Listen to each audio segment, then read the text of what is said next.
70이 되면 편해질 줄 알았습니다. 그런데 왜 더 불안해질까요?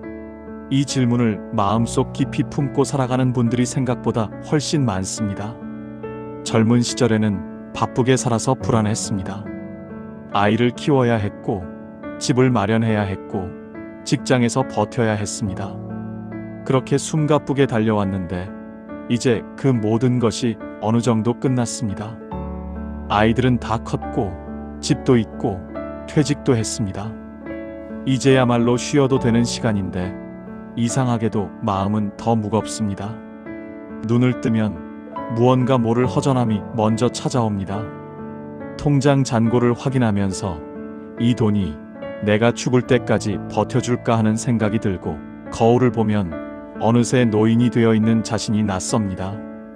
무릎이 쑤시고 계단을 오르면 숨이 차고 병원 갈 일이 점점 많아집니다.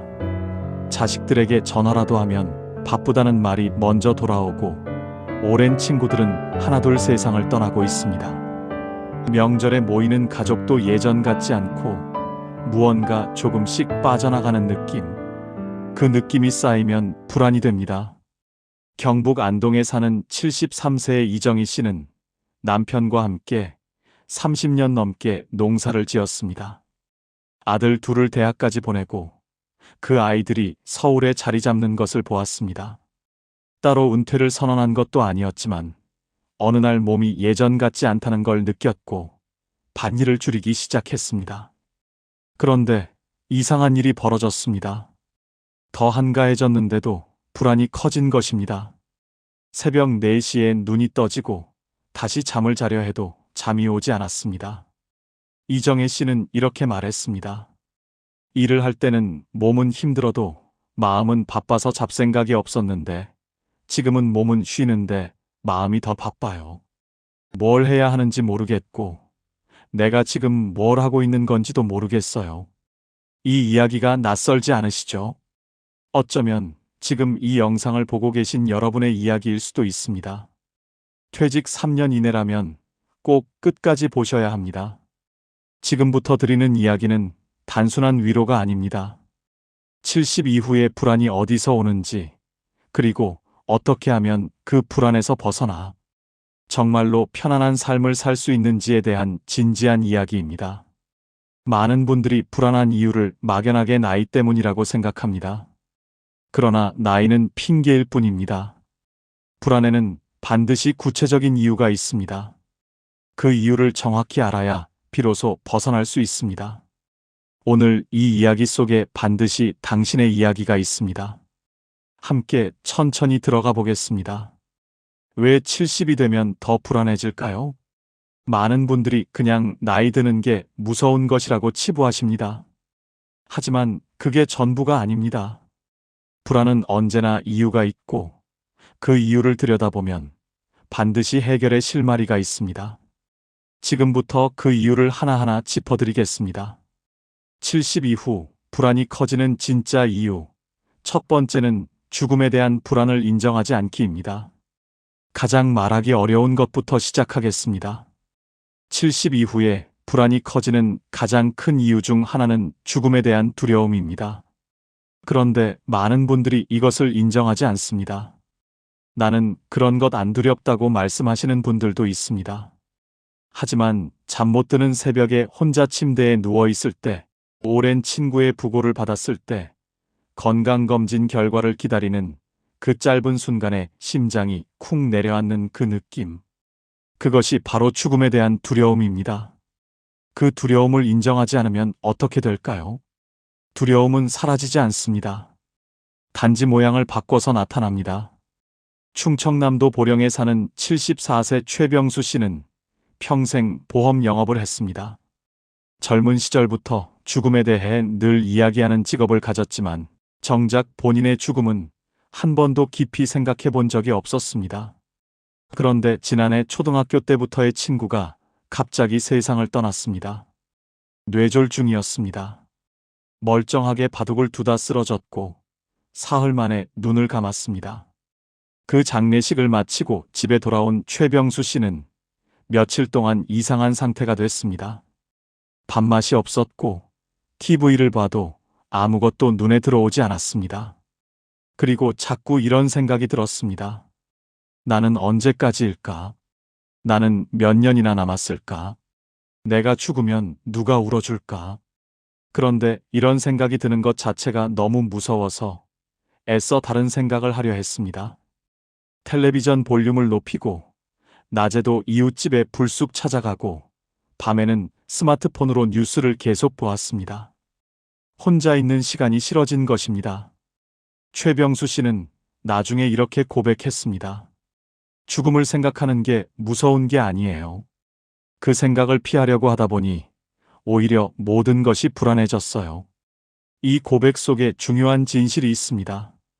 죽음에 대한 두려움을 인정하지 않으면 그 두려움은 다른 모양으로 튀어나옵니다. 건강에 대한 과도한 불안으로, 가족에 대한 집착으로, 쓸데없는 걱정들로 변장하여 우리를 괴롭힙니다. 인정하는 것이 출발입니다. 나는 죽음이 두렵다.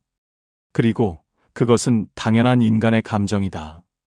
이 한마디를 스스로에게 허락하는 것만으로도 불안의 절반은 줄어들 수 있습니다. 두 번째 이유는 여전히 비교하는 습관입니다. 70이 되어서도 비교는 멈추지 않습니다. 오히려 비교의 종류가 더 다양해집니다. 젊었을 때는 직장이나 연봉을 비교했다면 이제는 자식이 비교 대상이 됩니다. 우리 애는 아직도 전세인데 옆집 아들은 아파트를 샀다더라. 우리 딸은 명절에 한 번 오는데 저 집 딸은 매주 온다더라. 건강도 비교합니다. 저 사람은 우리보다 나이가 많은데 저렇게 정정하게 다니네. 재산도 비교합니다. 우리 살던 동네에 누군 건물을 가지고 있다는데 그 비교들이 쌓이고 쌓이면 나는 왜 이것밖에 안 되지라는 자기 비하로 이어집니다. 전라북도 전주에 사는 71세 박순자 씨는 젊은 시절 가정주부로 평생을 살았습니다. 남편은 소박한 공무원이었고 두 아이를 키우면서 넉넉하지는 않았지만 행복하게 살았습니다. 그런데 은퇴 후 노인정에 나가기 시작하면서 불행이 시작됐습니다. 이웃 할머니들의 이야기를 들을 때마다 자신이 초라해지는 느낌이 들었던 것입니다. 아이고, 우리 아들이 이번에 차를 새로 뽑았다니까. 손자가 벌써 영어 회화를 한다고.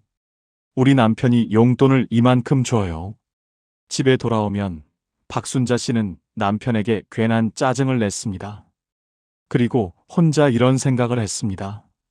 나는 왜 이것밖에 안 될까? 내 인생은 왜 이렇게 평범할까? 하지만 생각해보면 박순자 씨는 아이 둘을 건강하게 키웠고, 가족이 함께 밥을 먹는 저녁이 있었고, 남편과 40년 넘게 큰 싸움 없이 살아왔습니다.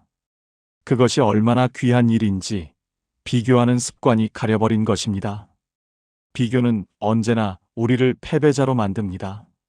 왜냐하면 비교는 언제나 자신보다 나은 것을 향하기 때문입니다.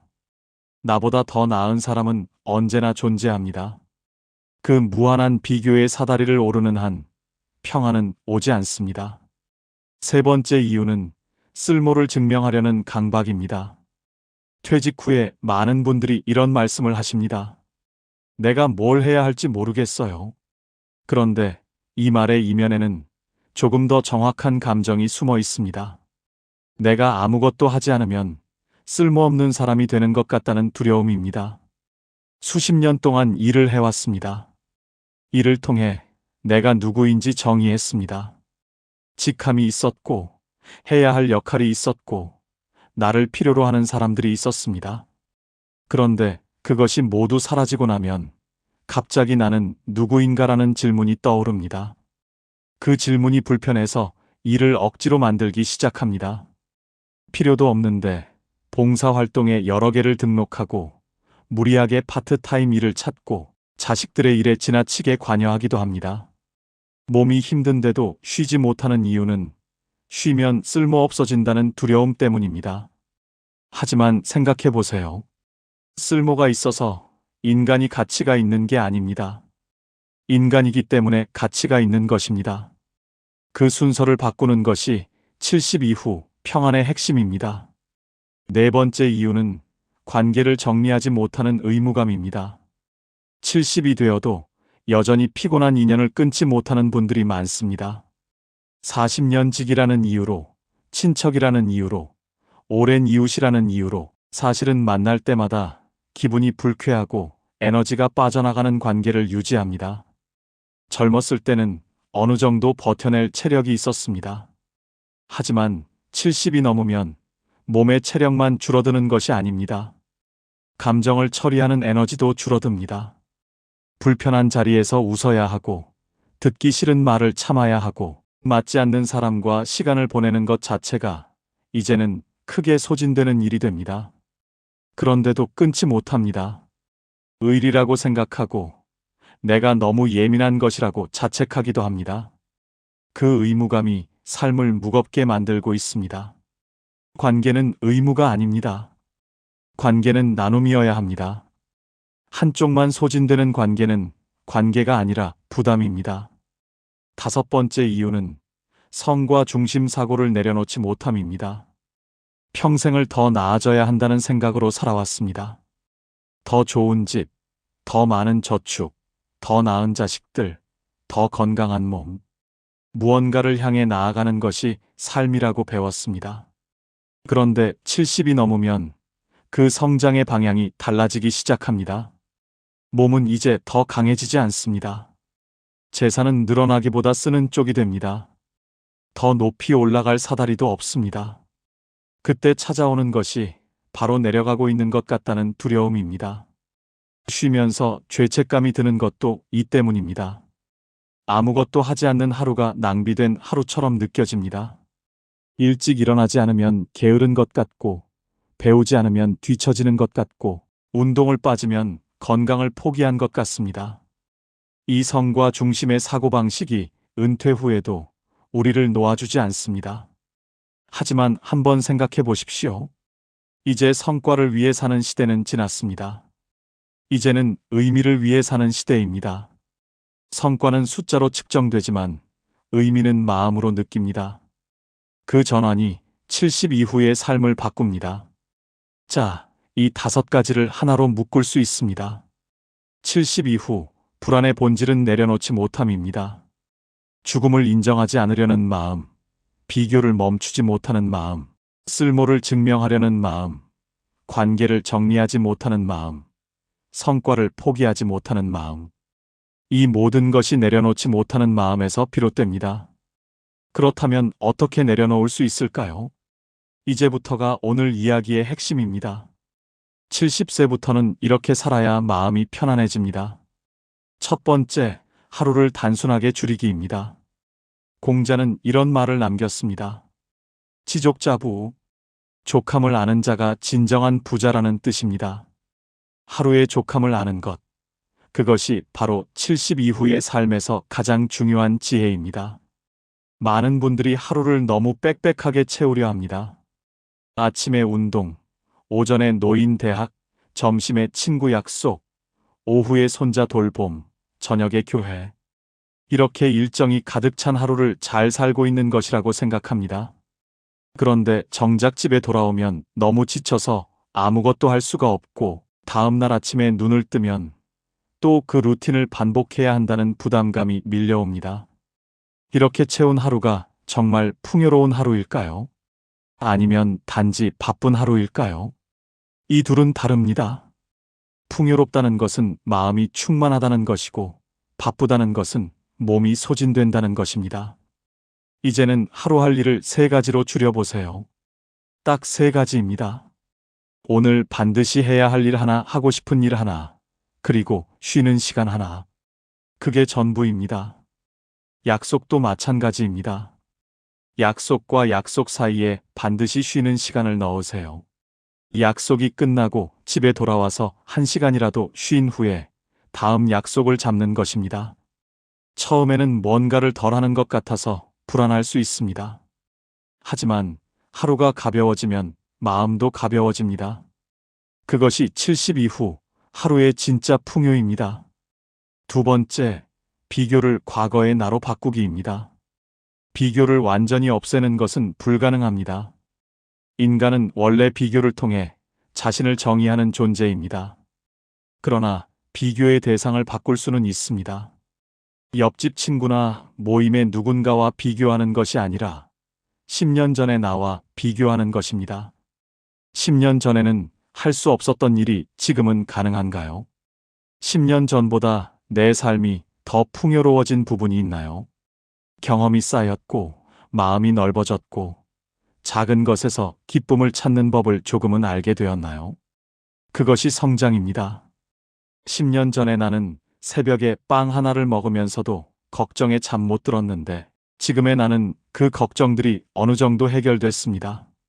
10년 전에 나는 부모님을 보내드리는 고통을 아직 몰랐는데, 지금의 나는 그 상실을 견뎌냈습니다. 그것이 성장입니다. 남보다 더 많이 가졌는가, 남보다 더 나은 자식을 두었는가 하는 비교에서 벗어나 과거의 나보다 지금의 내가 조금 더 편안하고 조금 더 지혜로운가 하는 비교로 돌아서면 비교는 독이 아니라 성장의 도구가 됩니다. 세 번째, 아무것도 하지 않아도 괜찮다고 허락하기입니다. 쉬는 것도 능력입니다. 이것이 굉장히 중요한 이야기인데 많은 분들이 진심으로 받아들이지 못합니다. 우리 세대는 어릴 때부터 열심히 일하는 것이 미덕이라고 배웠습니다. 가만히 있으면 안 된다고, 늘 무언가를 해야 한다고 배웠습니다. 그래서 70이 넘어서도 아무것도 하지 않는 하루가 오면 마음이 불편합니다. 죄책감이 듭니다. 이러고 있어도 되나 하는 생각이 밀려옵니다. 하지만 이제는 스스로에게 허락해야 합니다. 아무것도 하지 않아도 됩니다. 오늘 하루 종일 볕이 잘 드는 창가에 앉아서 그냥 있어도 됩니다. 새소리를 들어도 되고 구름이 지나가는 것을 봐도 됩니다. 아무런 목적 없이 그냥 있는 것. 그것이 낭비가 아닙니다. 그것이 삶입니다. 일본에는 보라이라는 표현이 있습니다. 멍하니 시간을 보내는 것을 일컫는 말인데 이것이 정신 건강에 얼마나 좋은지를 연구한 학자들이 있습니다. 아무 생각 없이 하늘을 바라보는 시간, 그 시간이 뇌를 쉬게 하고 감정을 정화합니다. 휴식은 게으름이 아닙니다. 휴식은 권리입니다. 열심히 살아온 사람이 누릴 자격이 있는 당연한 권리입니다. 네 번째, 관계를 줄이고 깊게입니다. 70의 인간관계는 숫자가 아니라 밀도입니다. 지금 이 말을 잘 기억해 주시기 바랍니다. 젊었을 때는 인맥이 넓은 것이 자산이었습니다. 아는 사람이 많을수록, 어디서든 연결될 수 있는 사람이 많을수록 도움이 됐습니다. 하지만 70이 넘으면 상황이 달라집니다. 에너지가 한정되어 있습니다. 몸도 마음도 체력이 줄었습니다. 이 줄어든 에너지를 어디에 쓸 것인가를 결정해야 합니다. 만날 때마다 가슴이 따뜻해지는 사람, 있는 그대로의 나를 보여줄 수 있는 사람, 함께 있으면 에너지가 채워지는 사람, 이런 관계를 두세 개만 깊게 유지하는 것이 100명의 가벼운 관계보다 훨씬 더 풍요롭습니다. 반대로 만날 때마다 비교당하는 느낌이 드는 관계, 내가 늘 베풀어야만 유지되는 관계, 만나고 나면 괜히 기분이 가라앉는 관계는 천천히 거리를 두어도 됩니다. 그것은 냉정한 것이 아닙니다. 그것은 남은 삶을 어떻게 쓸 것인가에 대한 현명한 선택입니다. 70의 우정은 오래됐다고 좋은 것이 아닙니다. 지금 나에게 좋은 것이 좋은 우정입니다. 다섯 번째, 오늘에 머무는 연습입니다. 쇼펜하우어는 이런 말을 했습니다.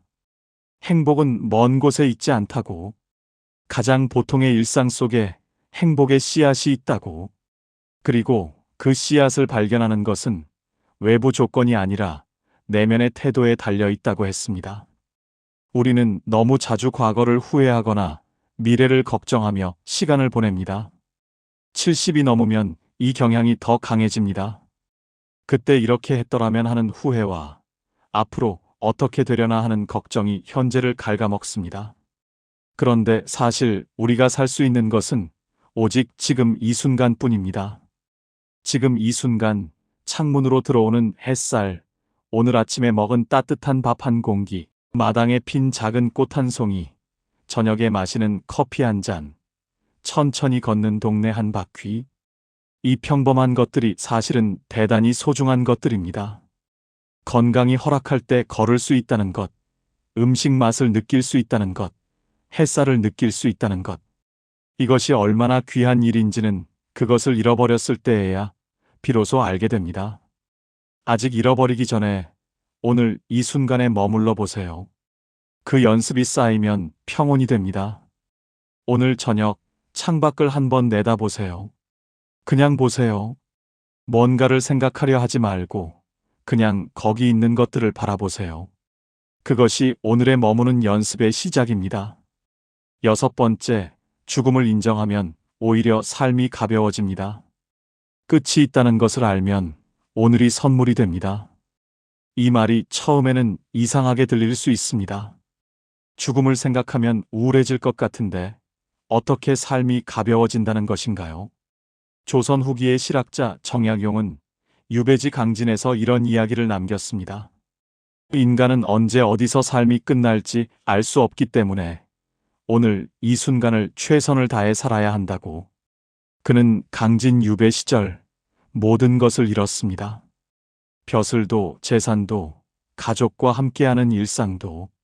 하지만 그 절망적인 상황에서 오히려 더 맑아진 정신으로 500권이 넘는 책을 썼습니다.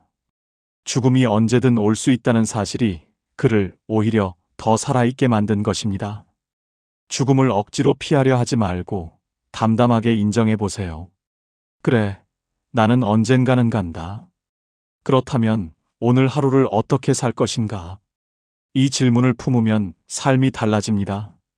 사소한 것에 화내는 시간이 줄어들고 소중한 사람과 보내는 시간이 늘어나고 지금 이 순간이 얼마나 고마운 것인지를 느끼게 됩니다.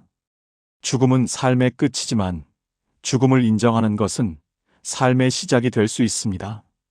그 역설이 70 이후의 삶을 훨씬 더 가볍고 풍요롭게 만들어줍니다. 이제 감동적인 두 분의 이야기를 들려드리겠습니다. 경기도 수원에 사는 72세 윤혜숙 씨는 3년 전에 남편을 잃었습니다. 45년을 함께 살았습니다. 고등학교 동창이었고 26살에 결혼해서 아이 셋을 함께 키웠습니다. 남편은 조용한 사람이었습니다. 별로 말이 많지 않았고 그래서 싸울 일도 별로 없었습니다. 함께 있으면 그냥 편했습니다. 편하다는 감정이 얼마나 귀한 것인지 그때는 몰랐습니다. 그 남편이 사라졌을 때 윤혜숙 씨는 처음 몇 달 동안 어떻게 지냈는지 기억이 없다고 합니다. 자식들이 걱정해서 번갈아 와서 지냈고 아침마다 밥을 차려줬습니다. 밥을 먹었는데 먹은 것 같지가 않았고 잠을 잤는데 잔 것 같지가 않았습니다. 그런데 자식들이 각자 집으로 돌아가고 나서 정말 혼자가 되었을 때 무너지기 시작했습니다. 새벽 2시에 눈이 떠지면 남편의 빈자리가 너무 크게 느껴졌습니다. 오른쪽 이불이 차갑고 그 차가움이 너무 서럽게 느껴졌습니다. 슈퍼마켓에 가서 식빵 한 봉지를 사다 놓으면 혼자 먹기에도 너무 많았습니다. 밥 한 공기를 짓는 것이 너무 많아서 밥을 안 하고 빵으로 끼니를 때우다 보면 기운이 없었습니다. 기운이 없으면 아무것도 하기 싫고 아무것도 하기 싫으면 더 우울해지는 악순환이 이어졌습니다. 6개월이 지났을 때 윤혜숙 씨는 스스로 결심했습니다. 이렇게 있다가는 나도 죽겠다 싶었다고 합니다. 그래서 아주 작은 루틴을 만들기 시작했습니다. 아침 7시에 일어나서 창문을 열고 바깥 공기를 10번 깊게 들이마시는 것. 그게 첫 번째였습니다. 그 다음에는 남편이 좋아하던 원두 커피를 직접 내려 마시는 것.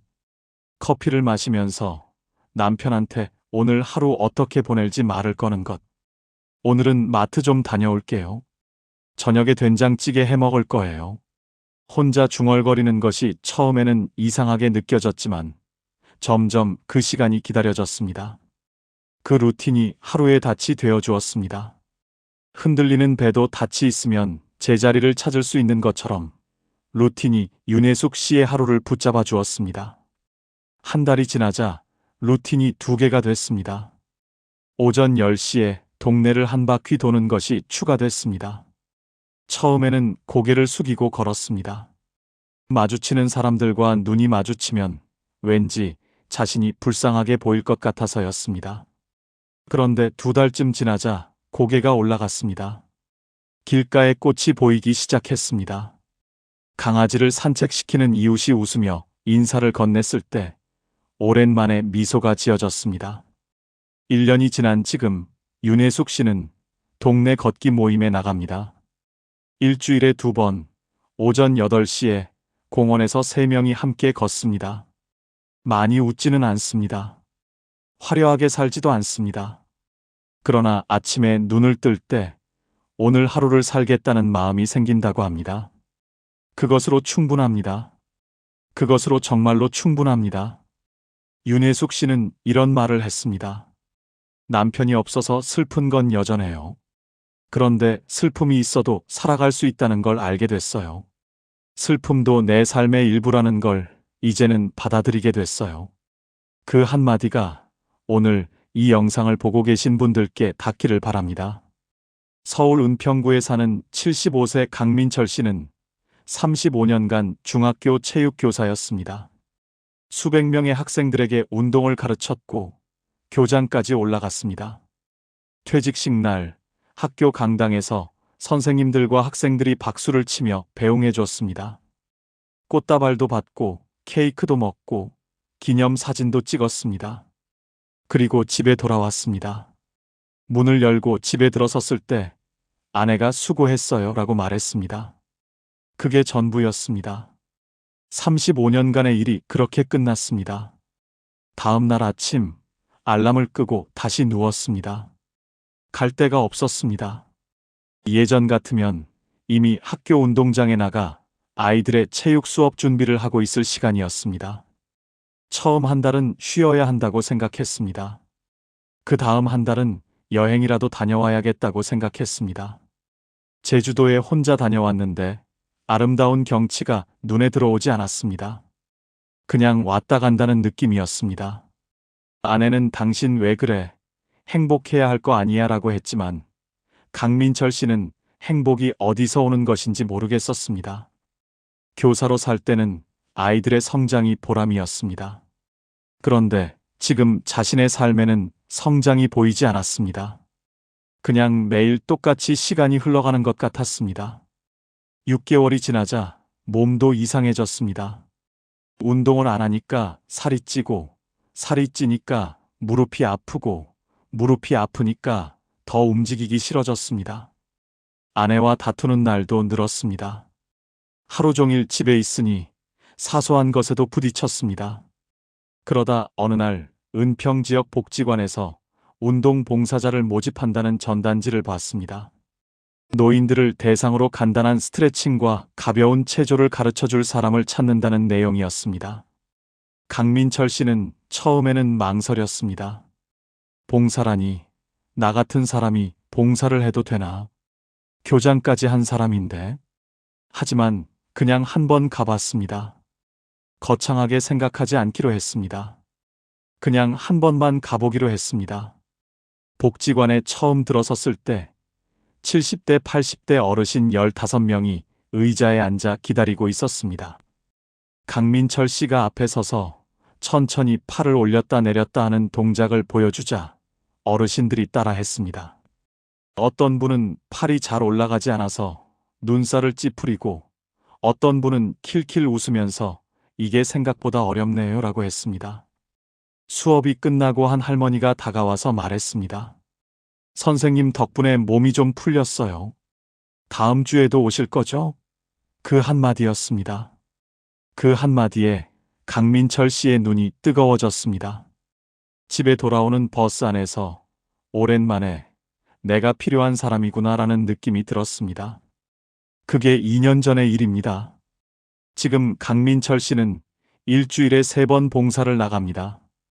예전만큼 화려하지는 않습니다. 교장 선생님이라는 호칭도 없습니다. 하지만 복지관 어르신들이 기다려준다는 사실이, 그 기다림이 그의 하루를 채워줍니다.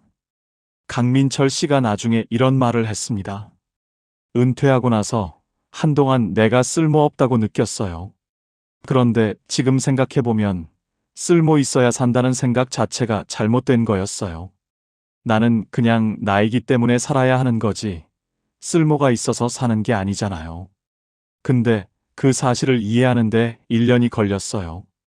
그 말이 오늘 이 영상을 보고 계신 여러분께도 닿기를 바랍니다. 70은 채우는 나이가 아닙니다. 덜어내는 나이입니다. 이 문장을 한 번 더 읽어보세요. 70은 채우는 나이가 아니라 덜어내는 나이입니다. 우리는 태어나서 지금까지 끊임없이 채워왔습니다. 지식을 채웠고, 경험을 채웠고, 재산을 채웠고, 관계를 채웠습니다. 그 채움이 삶을 만들어 왔습니다. 그리고 그 채움이 있었기에 지금의 내가 있습니다. 그 노력은 충분히 인정받아야 합니다. 하지만 이제는 방향을 바꿀 때입니다. 더 이상 채우는 것이 목적이 아닌 시간이 왔습니다. 이제는 무엇을 내려놓을 것인가, 무엇을 버릴 것인가, 무엇으로부터 자유로워질 것인가를 생각할 시간입니다. 채우는 사람은 늘 배가 고픕니다. 하지만 덜어내는 사람은 가벼워집니다. 가볍다는 것은 자유롭다는 것입니다. 자유롭다는 것은 평온하다는 것입니다. 존재가 성과보다 중요합니다. 당신이 무언가를 잘하기 때문에 소중한 것이 아닙니다. 당신이 누군가에게 도움이 되기 때문에 가치가 있는 것이 아닙니다. 당신은 그냥 당신이기 때문에 소중합니다. 70년이 넘는 삶을 살아온 그 존재 자체가 이미 충분한 가치입니다. 그 세월 동안 얼마나 많은 것을 견뎌냈습니까? 얼마나 많은 사람을 사랑했습니까? 얼마나 많은 아침을 맞이했습니까? 그 모든 것이 당신이라는 존재를 구성하고 있습니다. 성과를 내야 존재의 의미가 생기는 시기는 이미 지났습니다. 이제는 그냥 잘 쉬고, 잘 먹고, 좋아하는 사람과 시간을 보내고, 하루를 무사히 마치는 것. 그것이 70 이후의 충분한 하루입니다. 쓸모보다 평온입니다. 오늘 하루 아무것도 하지 않았어도 그 하루에 평온이 있었다면 그것은 성공한 하루입니다. 남에게 인정받지 못했어도 스스로 마음이 편안했다면 그것은 잘 살아낸 하루입니다. 쓸모가 있어서 사는 것이 아니라 살아있기 때문에 쓸모가 생깁니다. 순서를 바꾸어야 합니다. 이제 오늘 이 영상을 마치면서 내일 할 일 하나를 정해보시기 바랍니다. 거창한 것이 아니어도 됩니다. 아주 작은 것이어도 됩니다. 아침에 일어나서 창문을 열고 바깥 공기를 마시는 것, 오래된 찻잔으로 따뜻한 차를 마시는 것, 좋아하는 노래 한 곡을 끝까지 듣는 것, 아니면 그냥 오늘 하루 감사한 것 하나를 마음속으로 떠올리는 것. 그 하나만 하면 됩니다.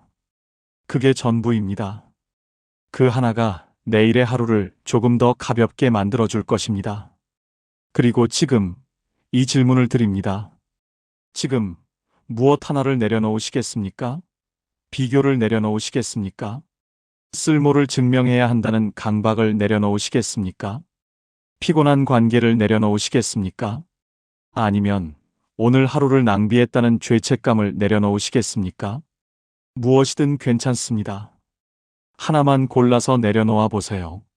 처음에는 손이 잘 안 펴질 수도 있습니다. 수십 년 동안 꽉 쥐어왔으니까요. 하지만 조금씩, 천천히 한 손가락씩 펴보세요. 그 손이 펴지는 만큼 마음도 펴집니다. 손을 펴면 새 것이 들어올 수 있습니다. 꽉 쥔 손에는 새 것이 들어올 자리가 없습니다. 내려놓는 것은 잃는 것이 아닙니다. 내려놓는 것은 새로운 공간을 만드는 것입니다. 70 이후를 잘 산다는 것은 어떤 의미일까요? 더 많은 것을 이루는 것이 아닙니다. 더 많은 곳을 여행하는 것도 아닙니다. 더 건강해지는 것도 아닙니다. 70 이후를 잘 산다는 것은 오늘 이 하루를 받아들이는 것입니다. 날씨가 좋으면 날씨가 좋은 대로, 몸이 좀 불편하면 불편한 대로, 외로우면 외로운 대로, 그 모든 것을 있는 그대로 받아들이면서 그 속에서 작은 평온을 찾는 것입니다. 꽃이 지는 것을 슬퍼하기보다 꽃이 피어 있는 지금을 바라보는 것입니다. 그것이 70 이후의 지혜입니다. 그리고 그 지혜는 배울 수 있습니다. 오늘부터라도 배울 수 있습니다. 늦지 않았습니다. 오늘 이 순간도 여전히 시작할 수 있습니다. 그리고 그 시작이 아무리 작아도 그것은 진짜 시작입니다. 작은 시작이 모여 큰 변화가 됩니다. 오늘 단 한 가지만 내려놓아 보세요. 그것이 당신의 황금 노후가 시작되는 순간입니다. 이제는 애쓰지 않아도 됩니다. 당신은 이미 충분히 잘 살아오셨습니다. 힘든 시절도 있었고, 억울한 날도 있었고, 혼자 울었던 밤도 있었을 것입니다. 그 모든 것을 견뎌내고 지금 여기까지 오셨습니다. 그 자체가 대단한 일입니다. 이제 남은 시간은 그 수고에 대한 보상의 시간입니다. 더 잘 살아야 한다는 압박 없이, 더 나아져야 한다는 부담 없이, 그냥 오늘 하루를 평온하게 사는 것. 그것이 70 이후에 가장 현명하고 가장 아름다운 삶입니다. 봄에는 꽃을 보고, 여름에는 그늘을 즐기고, 가을에는 단풍을 보고, 겨울에는 따뜻한 국물 한 그릇을 마시는 것. 그것이 삶입니다. 그 소박한 계절의 흐름 속에서 당신은 이미 충분히 아름답게 살고 있습니다. 마지막으로 한 가지만 더 말씀드리겠습니다. 70 이후의 평온은 갑자기 찾아오지 않습니다. 연습이 필요합니다. 어제도 오늘도 조금씩, 아주 조금씩 내려놓는 연습. 오늘 하루 비교를 한 번 덜 했다면 그것이 성공입니다. 오늘 하루 쉬면서 죄책감을 덜 느꼈다면 그것이 성공입니다. 한 번에 모든 것을 내려놓을 수 없습니다. 하지만 매일 조금씩 내려놓다 보면 어느 날 문득 마음이 가벼워진 자신을 발견하게 됩니다. 그날이 반드시 옵니다. 그날을 향해 오늘 하루도 천천히 조금씩 걸어가시기 바랍니다. 당신의 걸음이 비록 느려도 그 방향이 평온을 향하고 있다면 그것으로 충분합니다. 황금 노후는 화려한 노후가 아닙니다. 황금 노후는 평온한 노후입니다. 황금처럼 빛나는 것은 외면의 화려함이 아니라 내면의 고요함입니다. 그 고요함이 지금 이 순간 여러분 안에 이미 있습니다. 단지 아직 발견하지 못했을 뿐입니다. 오늘 이 영상이 그 고요함을 발견하는 작은 계기가 되기를 바랍니다. 오늘도 이 영상을 끝까지 봐주셔서 감사합니다. 지금까지 황금 노후였습니다. 감사합니다. 우리는 팔자 좋다는 말을 잘못 이해하고 살았습니다. 팔자 좋은 노후는 돈 많은 노후, 자식 잘된 노후, 건강한 노후라고 생각했습니다. 그래서 평생 돈을 모았고, 자식을 잘 키우려 애썼고, 건강을 지키려 노력했습니다. 그런데 막상 노년이 되어보니 달랐습니다. 평생 잘못 알고 있었던 겁니다. 73세 김정수 씨는 재산이 20억이 넘습니다. 서울에 아파트가 있고, 예금도 있고, 연금도 나옵니다. 돈 걱정은 없습니다. 그런데 정수 씨는 불안합니다. 왜 그럴까요? 밤마다 통장 잔고를 확인합니다. 이 돈으로 얼마나 더 살 수 있을까? 병원비 많이 나오면 어떡하지? 요양원 가려면 얼마나 들까? 돈이 많은데도 돈 걱정을 합니다. 자식들이 자기 재산을 노리는 것 같아서 의심하고 사기당할까봐 사람도 못 만나고 돈 쓰는 것도 아깝고 돈은 많은데 불행합니다. 정수 씨는 제게 말했습니다. 돈이 많으면 행복할 줄 알았는데 돈이 많아도 불안하더라고요. 69세 박미숙 씨는 자식이 잘 됐습니다. 아들은 대기업 임원, 딸은 의사입니다. 손주들도 명문대 다니고 집도 잘 살고 자랑할 게 많습니다. 그런데 미숙 씨는 외롭습니다. 자식들은 바빠서 자주 못 옵니다. 명절에 한 번, 생일에 한 번 보는 게 전부입니다. 전화는 일주일에 한 번 할까 말까입니다. 미숙 씨는 친구들 만나면 자식 자랑을 합니다. 우리 아들이 이번에 또 승진했어. 우리 딸이 병원에서 인정받는데. 자랑은 하는데 마음은 허전합니다. 집에 돌아오면 텅 빈 집이 너무 넓게 느껴집니다. 미숙 씨는 제게 말했습니다. 자식 잘 되면 행복할 줄 알았는데 자식이 잘 돼도 외롭더라고요. 우리가 생각한 팔자 좋은 노후는 이런 게 아니었습니다. 돈 많고 자식 잘 되고 건강하면 당연히 행복할 줄 알았습니다. 그런데 실제로는 그렇지 않았습니다. 돈 많아도 불안하고 자식 잘 돼도 외롭고 건강해도 무료합니다. 그렇다면 진짜 팔자 좋은 노후는 무엇일까요? 2025년 한국보건사회연구원이 발표한 노년 삶의 질 연구 결과를 보면 노후 만족도가 높은 사람들의 공통점은 소유가 아니라 상태였습니다. 무엇을 가졌느냐가 아니라 어떤 상태로 사느냐가 중요했습니다. 팔자 좋은 노후는 많이 가진 노후가 아니라 편안한 상태로 사는 노후였습니다. 그렇다면 그 편안한 상태는 무엇일까요? 노후에 진짜 팔자 좋은 사람에게는 공통점이 있습니다. 첫째, 남에게 기대지 않는 사람입니다. 자식에게 기대지 않고, 친구에게 기대지 않고, 국가에게 기대지 않습니다. 물론 도움을 받을 수는 있습니다. 하지만 도움이 없어도 살 수 있습니다. 자식이 찾아오면 반갑지만 안 와도 괜찮습니다. 친구가 연락하면 좋지만 안 해도 괜찮습니다. 연금이 나오면 고맙지만 적어도 살 수 있습니다. 이렇게 기대하지 않으니 실망도 없고 섭섭함도 없고 원망도 없습니다. 그래서 마음이 편합니다. 72세 이경자 씨는 혼자 삽니다. 자식은 외국에 있고 친구도 많지 않고 연금도 적습니다. 그런데 경자 씨는 편안합니다. 나는 나만 챙기면 되니까 편해요. 자식 눈치 안 봐도 되고 친구 눈치 안 봐도 되고 내 마음대로 살 수 있어요. 경자 씨는 아침에 일어나서 하고 싶은 것을 합니다. 산책 가고 싶으면 가고 집에 있고 싶으면 있고 밥 먹고 싶으면 먹고 안 먹고 싶으면 안 먹습니다. 누구 눈치 안 보고 삽니다. 그게 팔자 좋은 겁니다. 둘째, 혼자 있어도 무너지지 않는 사람입니다. 혼자 있으면 외롭지만 외로움이 무너뜨리지는 못합니다. 혼자 밥 먹어도 밥맛이 나고 혼자 TV 봐도 재미있고 혼자 산책해도 기분이 좋습니다. 물론 누군가와 함께하면 더 좋습니다. 하지만 혼자여도 괜찮습니다. 혼자를 견디는 게 아니라 혼자를 즐깁니다. 70세 최동수 씨는 혼자 사는데 외로워하지 않습니다. 나는 혼자 있는 게 편해요.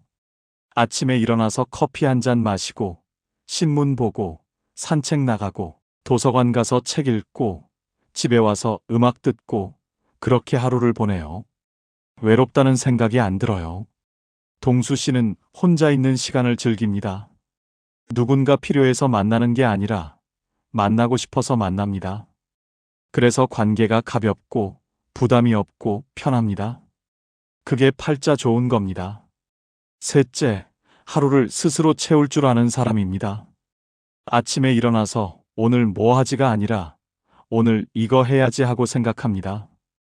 거창한 계획이 아니라 작은 일상입니다. 산책 나가기, 책 읽기, 친구 만나기, 요리하기, 청소하기, 이런 작은 것들로 하루를 채웁니다. 누가 시키지 않아도 스스로 합니다. 누가 함께하지 않아도 혼자 합니다.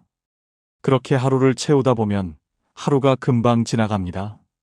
저녁이 되면 오늘도 잘 보냈네 하고 만족합니다.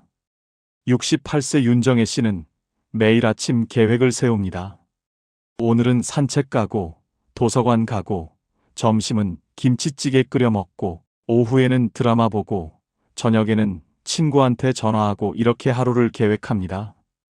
거창하지 않습니다. 그냥 일상입니다. 그런데 이렇게 계획하고 실천하다 보면 하루가 의미 있어집니다. 정혜 씨는 저녁에 일기를 씁니다. 오늘 산책하면서 꽃 봤다. 도서관에서 좋은 책 읽었다. 친구랑 통화했다 이렇게 적습니다. 작은 것들이지만 적고 보면 하루가 알찹니다. 그게 팔자 좋은 겁니다. 조선시대 실학자 정약용 선생은 유배지에서 18년을 보냈습니다. 가족과 떨어져 혼자 지냈습니다. 외롭고 힘들었을 겁니다. 그런데 정약용 선생은 무너지지 않았습니다. 매일 아침 일어나서 책을 읽고 글을 쓰고 제자를 가르치고 산책을 했습니다. 하루하루를 스스로 채웠습니다. 그렇게 18년을 보내고 나서 500권이 넘는 책을 남겼습니다. 정약용 선생은 이런 말씀을 하셨습니다. 하루를 헛되이 보내지 말라. 오늘을 사는 사람이 내일을 얻는다.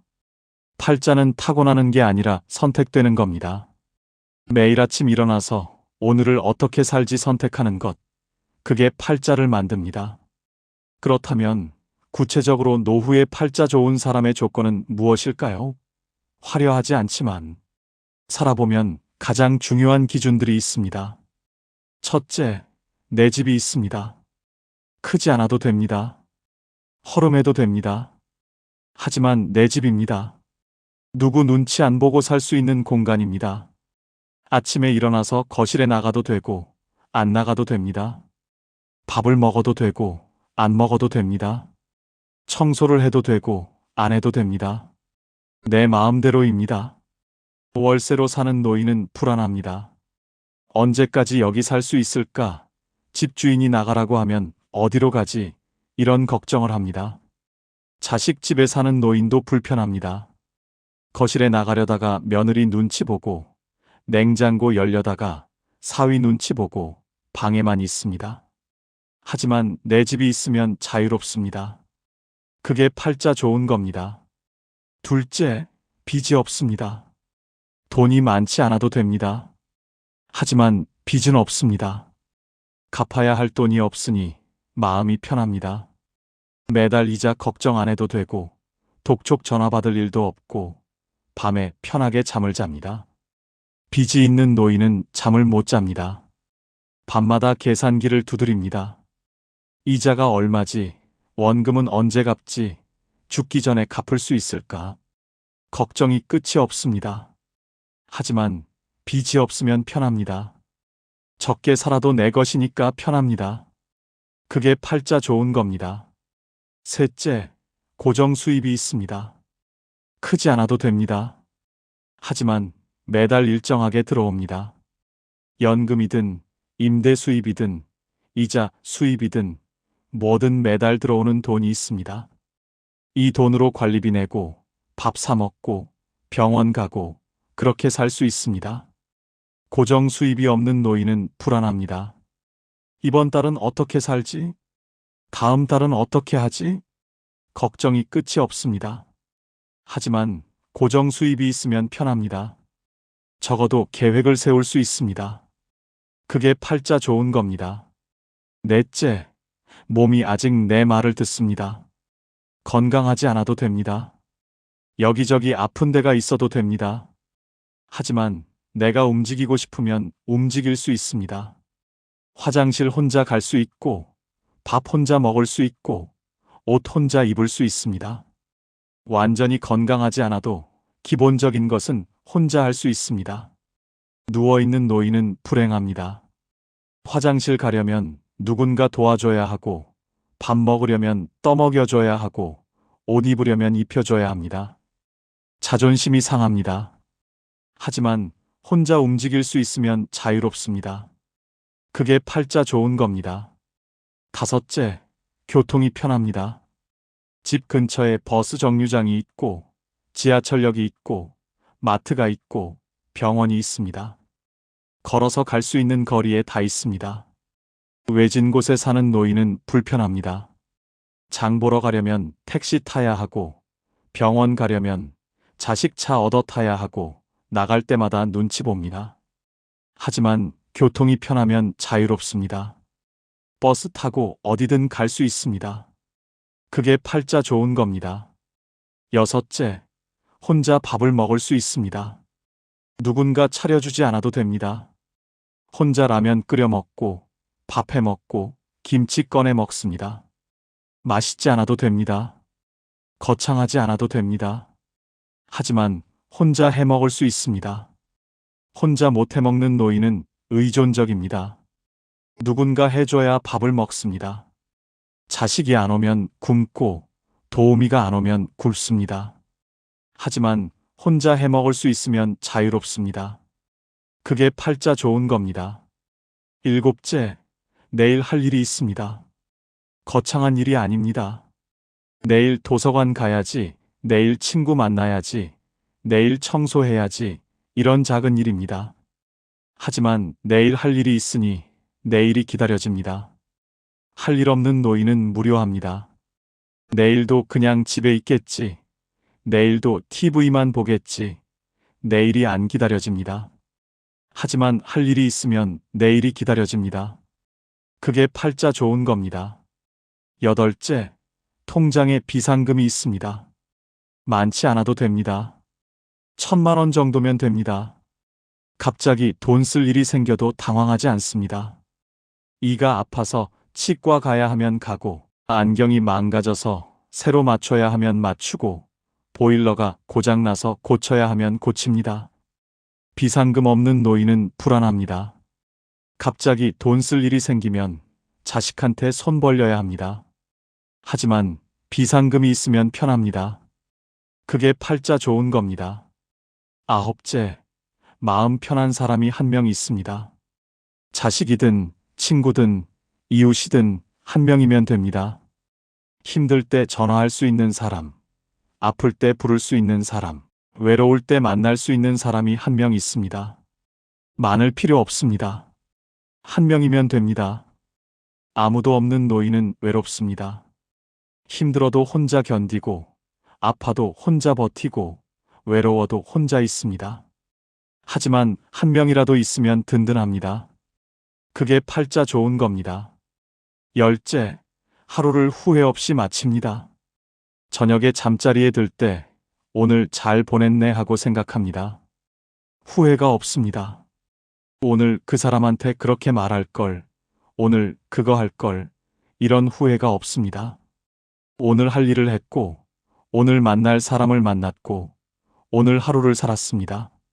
그래서 편하게 잠듭니다. 후회 많은 노인은 잠을 못 잡니다. 밤마다 후회합니다. 하지만 후회 없이 사는 노인은 편하게 잠듭니다. 그게 팔자 좋은 겁니다. 이 10가지가 노후에 팔자 좋은 사람의 현실적 조건입니다. 화려하지 않습니다. 거창하지 않습니다. 하지만 살아보니 가장 중요한 것들입니다. 이 중에서 5가지만 있어도 노후는 편안합니다. 10가지 다 있으면 노후는 축복입니다. 인생은 버텨낸 사람이 아니라 자기 하루를 지킨 사람이 이깁니다. 버티는 건 괴롭습니다. 이를 악물고 버티고, 참고 버티고, 견디고 버팁니다. 하지만 자기 하루를 지키는 건 편합니다. 오늘 하루 내가 하고 싶은 것 하나 하고, 내가 먹고 싶은 것 하나 먹고, 내가 만나고 싶은 사람 하나 만나고, 그렇게 하루를 지킵니다. 버티는 사람은 언젠가 무너집니다. 하지만 하루를 지키는 사람은 무너지지 않습니다. 오늘 하루를 지켰으니 내일도 지킬 수 있습니다. 그렇게 하루하루 지키다 보면 1년이 되고 10년이 됩니다. 성공이 아니라 존엄이 노후의 기준입니다. 노후는 뭔가를 이루는 시간이 아닙니다. 뭔가를 지키는 시간입니다. 내 자존심을 지키고, 내 자유를 지키고, 내 하루를 지킵니다. 크게 성공하지 않아도 됩니다. 하지만 존엄은 지켜야 합니다. 누구한테 손 벌리지 않고, 누구한테 눈치 보지 않고, 내 힘으로 삽니다. 그게 존엄입니다. 그리고 그 존엄이 노후를 지킵니다. 70대가 넘어서야 깨달은 분들이 한결같이 말씀하셨습니다. 진작 알았더라면 얼마나 좋았을까 하지만 지금 이 이야기를 들으신 여러분은 다릅니다. 여러분은 그들보다 앞서 있습니다. 노후에 가장 팔자 좋은 사람은 대단한 사람이 아니라 오늘 하루를 스스로 책임질 수 있는 사람입니다. 아침에 눈 뜨고, 밥 먹고, 산책 나가고, 사람 만나고, 책 읽고, 저녁에 편하게 잠드는 사람입니다. 거창하지 않습니다. 하지만 그게 팔자 좋은 삶입니다. 우리는 평생 주는 것만 배웠지 멈추는 것은 배우지 못했습니다. 하지만 이제는 압니다. 조금 덜 해주는 것도 사랑이라는 걸요. 이제는 조금 짐을 내려놓아도 됩니다. 이제는 나를 위해 살아도 됩니다. 평범하지만 소소하고 행복한 여러분의 인생을 즐기세요. 여러분의 노후가 행복하시길 진심으로 응원합니다. 지금까지 황금 노후였습니다. 감사합니다. 여러분, 끝까지 이 영상 보셔야 합니다. 지금 이 질문에 솔직하게 대답해 보세요. 여러분은 팔자 좋은 사람입니까? 아닙니까? 아마 대부분 이렇게 생각하실 겁니다. 글쎄, 팔자가 좋으려면 뭔가 더 있어야 하는데. 그런데 오늘 이야기를 다 들으시고 나면 그 생각이 완전히 뒤집힐 수 있습니다. 경북 안동에 78세 권말순 할머니가 계십니다. 혼자 사십니다. 자식들은 멀리 있습니다. 통장 잔고가 넉넉한 것도 아닙니다. 강남 아파트? 없습니다. 그런데 이 할머니 매일 아침 된장찌개를 끓입니다. 작은 냄비가 아닙니다. 넉넉하게 큰 냄비로 끓입니다. 혼자인데 왜 그렇게 많이 끓이냐고요? 된장찌개 냄새가 담장을 넘어가거든요. 그 냄새를 맡고 옆집 할머니가 문을 두드립니다. 손에 뭔가를 꼭 들고 옵니다. 어떤 날은 호박전, 어떤 날은 나물 한 접시, 어떤 날은 슈퍼에서 사온 두부 한 모. 두부는 그렇게 상을 차립니다. 아무도 차려주지 않았는데 매일 아침 둘이서 밥상이 완성됩니다.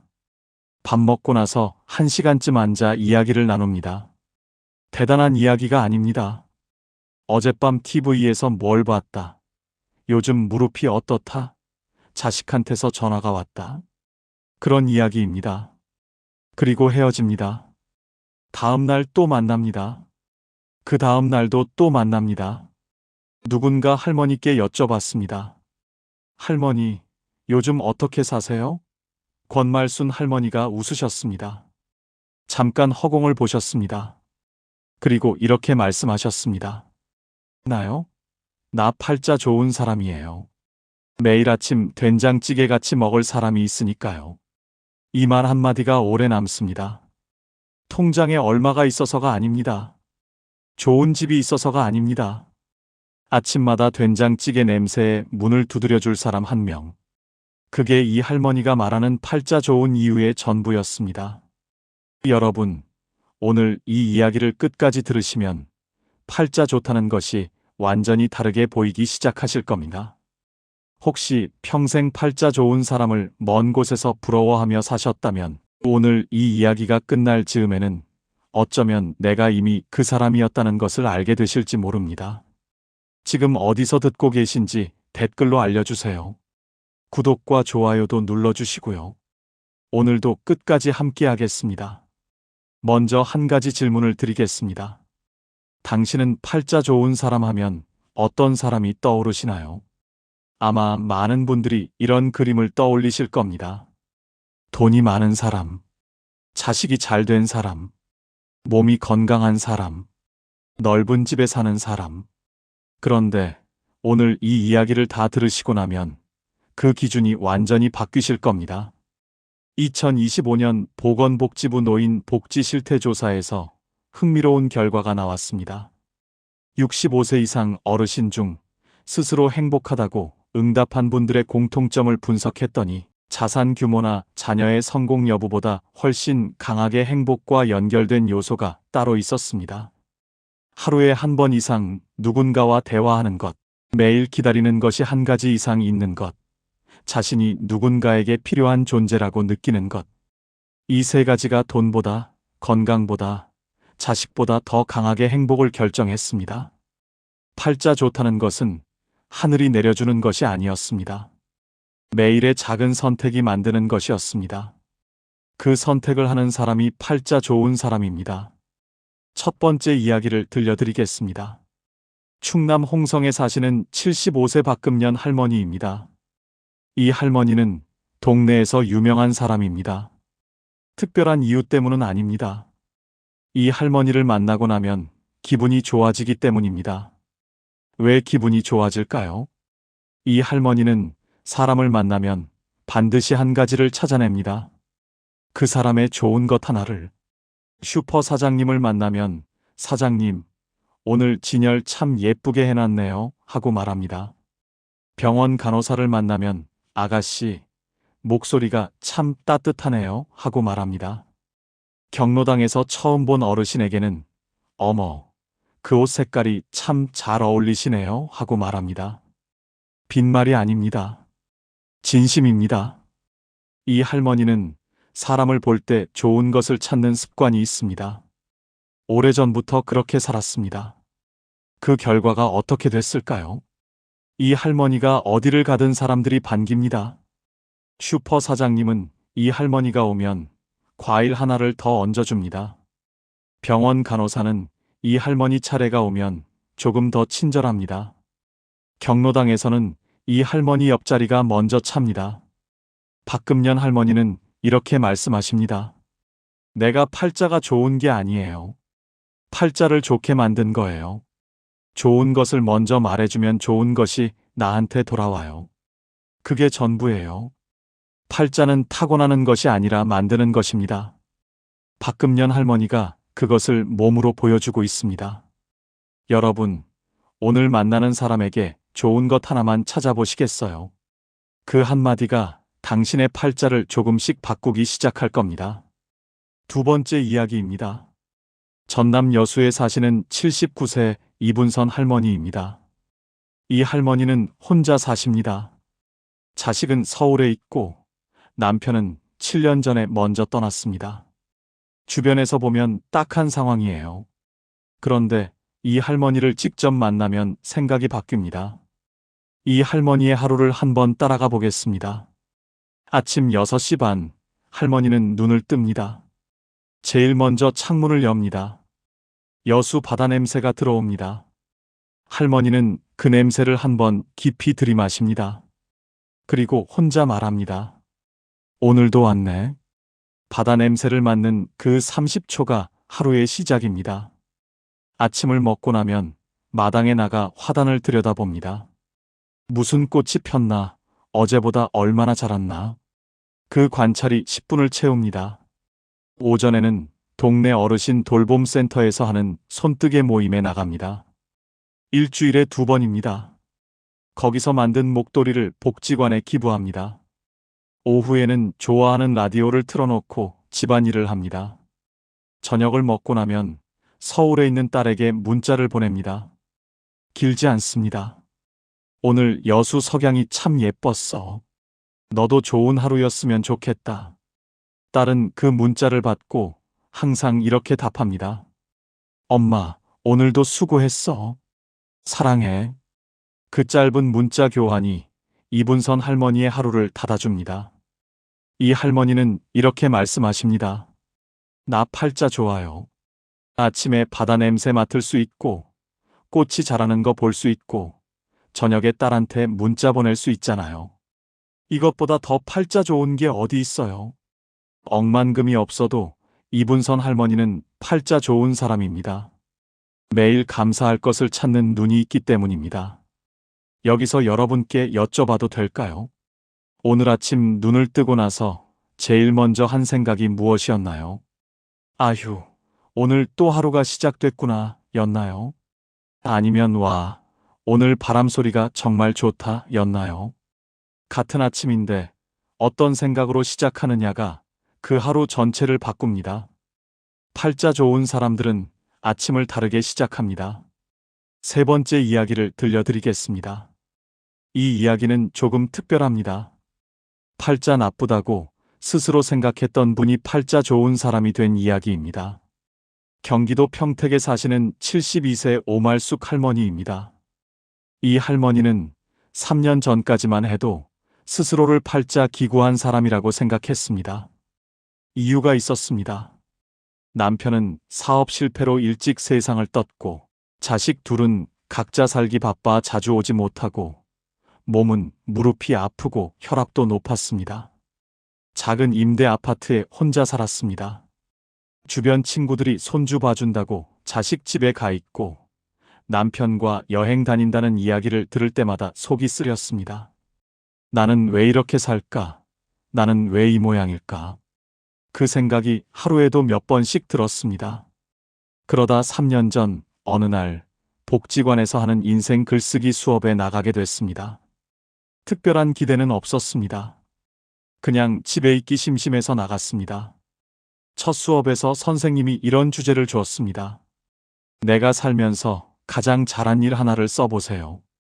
오말숙 할머니는 한참을 생각했습니다. 잘한 일이 있나? 나 같은 사람이 잘한 게 있을까? 그런데 생각하다 보니 하나가 떠올랐습니다. 남편이 아플 때 끝까지 곁에 있었던 것. 남편이 마지막 3년을 병원을 오가며 보냈는데 그 3년 동안 단 하루도 혼자 두지 않았습니다. 그걸 썼습니다. 선생님이 발표를 시켰습니다. 오말숙 할머니는 떨리는 목소리로 그 짧은 글을 읽었습니다. 다 읽고 나서 교실이 조용했습니다. 그리고 옆에 앉은 할머니가 말했습니다. 어머, 그게 얼마나 힘드셨을까요? 대단하시다. 그 말 한마디에 오말숙 할머니는 눈물이 터졌습니다. 평생 아무도 그 말을 해준 적이 없었습니다. 그 3년이 얼마나 힘들었는지, 그게 얼마나 대단한 일이었는지, 그날 오말숙 할머니는 처음으로 알았습니다. 내가 팔자 기구한 사람이 아니라 대단한 일을 해온 사람이었다는 것을. 그 이후 오말숙 할머니가 달라졌습니다. 글쓰기 수업에 계속 나갔습니다. 쓰면 쓸수록 자기 삶에서 잘한 것들이 보이기 시작했습니다. 못 배웠어도 자식들 대학 보낸 것, 가난했어도 남한테 손 벌린 적 없는 것, 힘들었어도 웃음을 잃지 않으려 했던 것, 그것들이 다 보이기 시작했습니다. 지금 오말숙 할머니는 이렇게 말씀하십니다. 나 팔자 좋아요. 이렇게 살아온 사람이 팔자 나쁜 사람이면 말이 안 되잖아요. 내가 몰랐던 거예요. 내 팔자가 얼마나 좋은지를. 팔자는 바뀐 것이 아무것도 없었습니다. 그것을 보는 눈이 바뀐 것입니다. 그 눈이 오말숙 할머니를 팔자 좋은 사람으로 만들었습니다. 다산 정약용 선생은 강진 유배지에서 제자들에게 이런 말씀을 하셨습니다. 자신의 삶을 낮게 보는 자는 반드시 남의 삶을 높게 보고 자신의 삶을 바르게 보는 자는 어디서든 족함을 안다. 남의 팔자가 좋아 보이는 것은 내 삶을 낮게 보고 있기 때문입니다. 내 삶을 바르게 보면 이미 충분히 좋은 팔자라는 것을 알게 됩니다. 오말숙 할머니가 바로 그것을 발견한 겁니다. 18년의 유배 생활 내내 정약용 선생은 자신의 처지를 한탄하지 않았습니다. 대신 유배지에서도 할 수 있는 것, 가진 것, 의미 있는 것을 찾았습니다. 그 눈이 500권이 넘는 책을 쓰게 했습니다. 같은 처지에서 한탄하는 사람과 족함을 찾는 사람의 결과는 완전히 달라집니다. 이제 네 번째 이야기입니다. 팔자 좋은 사람들이 절대 하지 않는 것에 대한 이야기입니다. 서울 마포구에 사시는 74세 김복순 할머니와 같은 아파트에 사시는 76세 정순덕 할머니 두 분의 이야기입니다. 이 두 분은 같은 아파트 같은 동에 삽니다. 남편도 둘 다 없습니다. 자식 수도 비슷합니다. 사는 형편도 비슷합니다. 그런데 두 분의 하루가 완전히 다릅니다. 김복순 할머니는 아침에 일어나면 뉴스를 봅니다. 나라가 어떻게 됐나, 물가는 또 올랐나, 날씨는 추워지나. 뉴스를 보고 나면 기분이 안 좋아집니다. 그 다음에는 핸드폰을 봅니다. 단톡방에 누가 뭔가를 올렸습니다. 누구네 자식이 어디 취직했다. 누가 어디 여행 갔다 왔다. 그것을 보면 또 기분이 안 좋아집니다. 그 기분으로 하루를 시작합니다. 정순덕 할머니는 다릅니다. 아침에 일어나면 창문을 먼저 엽니다. 오늘 날씨를 느낍니다. 따뜻하면 따뜻하다. 추우면 이불 한 번 더 당겨 덮어줄 수 있어서 다행이다 합니다. 아침을 먹고 나면 어제 사다 둔 귤을 하나 깝니다. 귤 껍질 냄새를 맡으면서 오늘 뭘 할지 한 가지만 생각합니다. 오늘은 우체국에 가야지. 오늘은 그 집 앞 목련이 얼마나 피었나 보러 가야지. 그 하나가 오늘의 방향이 됩니다. 두 분 다 똑같이 하루 24시간을 삽니다. 그런데 김복순 할머니의 하루는 무겁고 정순덕 할머니의 하루는 가볍습니다. 차이가 어디서 났을까요? 하루를 시작하는 첫 10분이 달랐습니다. 무엇으로 하루를 여느냐가 그 하루 전체의 색깔을 결정했습니다. 정순덕 할머니는 이렇게 말씀하십니다. 나는 아침에 나쁜 것을 먼저 보지 않아요. 좋은 것을 먼저 보려고 해요. 그러면 하루가 달라요. 팔자가 따로 있는 게 아니에요. 아침을 어떻게 여느냐가 팔자예요. 아침 10분이 팔자를 만듭니다. 여러분, 잠깐 여쭤봐도 될까요? 오늘 아침 일어나서 제일 먼저 하신 것이 무엇이었나요? 핸드폰을 먼저 보셨나요? 창문을 먼저 여셨나요? 내일 아침 딱 하나만 바꿔보시겠어요? 핸드폰보다 창문을 먼저 열어보세요. 그 순서 하나가 하루를 바꿉니다. 이제 5번째 이야기입니다. 이 이야기는 조금 더 깊습니다. 팔자 좋은 사람들이 나이 들수록 더 팔자가 좋아지는 이유에 대한 이야기입니다. 강원도 춘천에 사시는 80세 신말레 할머니입니다. 이 할머니는 동네 사람들이 모두 아는 분입니다. 80이 넘으셨는데 이 동네에서 제일 바쁜 어르신이기 때문입니다. 어떻게 바쁘냐고요? 이 할머니는 주 2회 복지관에서 하는 치매 예방 프로그램에 나갑니다. 나가서 본인이 프로그램을 받는 것뿐만 아니라 처음 온 어르신들에게 어떻게 하는지 옆에서 도와줍니다. 그리고 한 달에 한 번 독거노인 가정을 방문해서 말벗을 해드립니다. 자신도 혼자 사는 분인데 더 혼자인 분들을 챙깁니다. 신말레 할머니한테 물었습니다. 할머니, 피곤하지 않으세요? 80이 넘으셨는데. 그분이 웃으면서 대답했습니다. 피곤한 것보다 가지 않을 때 더 힘들어요. 집에 있으면 내 걱정만 하게 돼요. 나가면 남 걱정을 하게 되는데 남 걱정이 훨씬 가볍거든요. 남 걱정이 내 걱정보다 가볍다. 그 말이 정확합니다. 내 걱정은 해결책이 잘 안 보이지만 남 걱정은 내가 뭔가를 해줄 수 있습니다. 뭔가를 해줄 수 있을 때 사람은 살아있음을 느낍니다. 신말레 할머니는 80이 넘어서도 살아있음을 느끼고 있습니다. 그게 이 할머니의 팔자입니다. 2025년 보건복지부 연구에서도 이것이 숫자로 확인됩니다. 70세 이상 어르신 중 자원봉사나 이웃, 돌봄 활동에 참여하는 분들의 주관적 행복도가 그렇지 않은 분들보다 평균 41% 높았습니다. 주는 것이 받는 것보다 행복하다는 것이 통계로도 증명됐습니다. 팔자 좋은 사람들은 나이 들수록 더 줍니다. 더 주니까 더 받습니다. 더 받으니까 팔자가 더 좋아집니다. 그 선순환이 신말레 할머니의 팔자를 만들고 있습니다. 쇼펜하우어는 이런 말을 남겼습니다. 우리가 행복하지 못한 것은 가진 것이 적어서가 아니라 가진 것을 충분히 나누지 않아서다. 나눌 때 비로소 우리는 자신이 얼마나 풍요로운지 깨닫는다. 신말레 할머니가 바로 이것을 살고 있습니다. 나눌 때 자신이 풍요롭다는 것을 느끼는 것. 그것이 80이 넘은 할머니를 이 동네에서 제일 바쁜 사람으로 만든 이유입니다. 당신도 지금 나눌 수 있는 것이 있습니다. 돈이 아니어도 됩니다. 시간, 말 한마디, 미소 하나. 그것들이 이미 충분한 나눔입니다. 6번째 이야기를 들려드리겠습니다. 이 이야기는 많은 분들이 공감하실 겁니다. 자식 문제입니다. 팔자 좋은 어르신들은 자식을 대하는 방식이 다릅니다. 경남 진주에 사시는 77세 최봉순 할머니와 같은 동네 78세 윤말자 할머니 두 분의 이야기입니다. 두 분 다 자식이 셋입니다. 그런데 두 분의 자식 이야기가 완전히 다릅니다. 윤말자 할머니는 자식 이야기만 나오면 한숨이 먼저 납니다.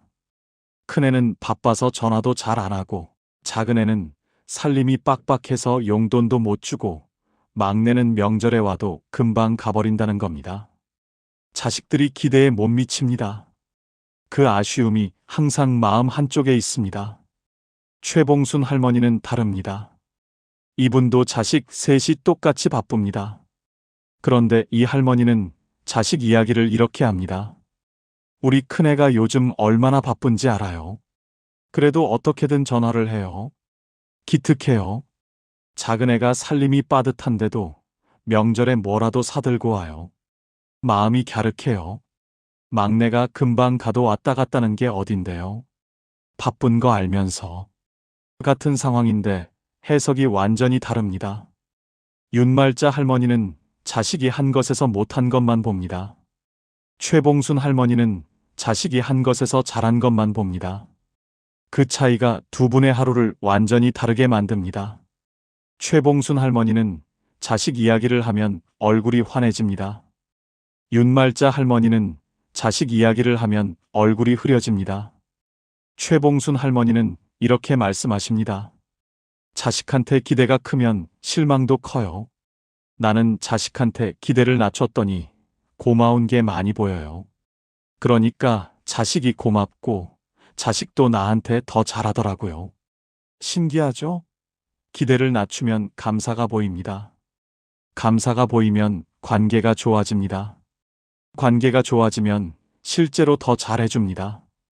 팔자는 이렇게 만들어집니다. 7번째 이야기입니다. 이것이 오늘 이야기에서 가장 핵심입니다. 팔자 좋은 사람들의 가장 강력한 공통점 하나를 말씀드리겠습니다. 전북 익산에 사시는 73세 황정희 할머니 이야기입니다. 이 할머니는 혼자 사십니다. 연금은 한 달에 65만 원입니다. 많지 않습니다. 그런데 이 할머니는 매달 5만 원을 꼭 씁니다. 어디에 쓸까요? 자신을 위해 씁니다. 구체적으로는 이렇습니다. 한 달에 한 번 읍내 미용실에서 머리를 합니다. 펌어는 못하지만 세팅 정도는 합니다.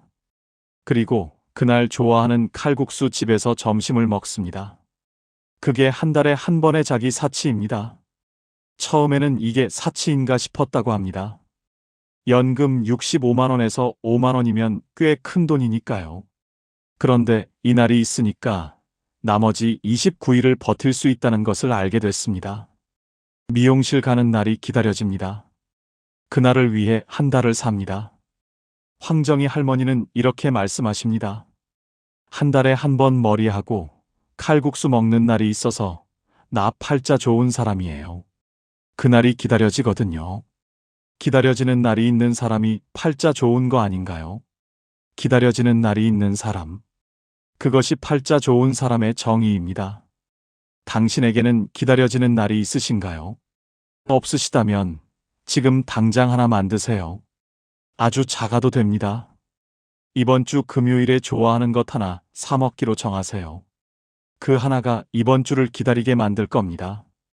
이제 아주 특별한 이야기를 들려드리겠습니다. 이 이야기는 제가 가장 오랫동안 기억에 남는 이야기입니다. 경북 포항에 사시는 82세 문옥순 할머니 이야기입니다. 이 할머니는 60세 때 뇌경색이 왔습니다. 다행히 큰 후유증은 없었지만 의사가 말했습니다. 할머니, 남은 생이 얼마 안 됩니다. 조심하세요. 그 말을 들은 날 문옥순 할머니는 집에 돌아와서 종이 한 장을 꺼냈습니다. 그리고 제목을 하나 썼습니다. 살면서 해보고 싶었는데 못한 것들. 써내려갔습니다. 바다에서 조개를 줍고 싶다. 내 이름으로 된 통장을 갖고 싶다. 혼자 기차 여행을 해보고 싶다. 그림을 배워보고 싶다. 누군가에게 편지를 써서 보내고 싶다. 5가지가 나왔습니다. 그리고 그 하나하나를 하기 시작했습니다. 바다에서 조개는 그 주 주말에 동해 경포대로 가서 줍고 왔습니다. 할머니 이름으로 된 통장은 은행에 가서 만들었습니다. 혼자 기차 여행은 6개월 후에 해냈습니다. 부산까지 혼자 기차를 타고 갔다가 왔습니다. 그림은 동네 문화센터에서 배우기 시작했습니다.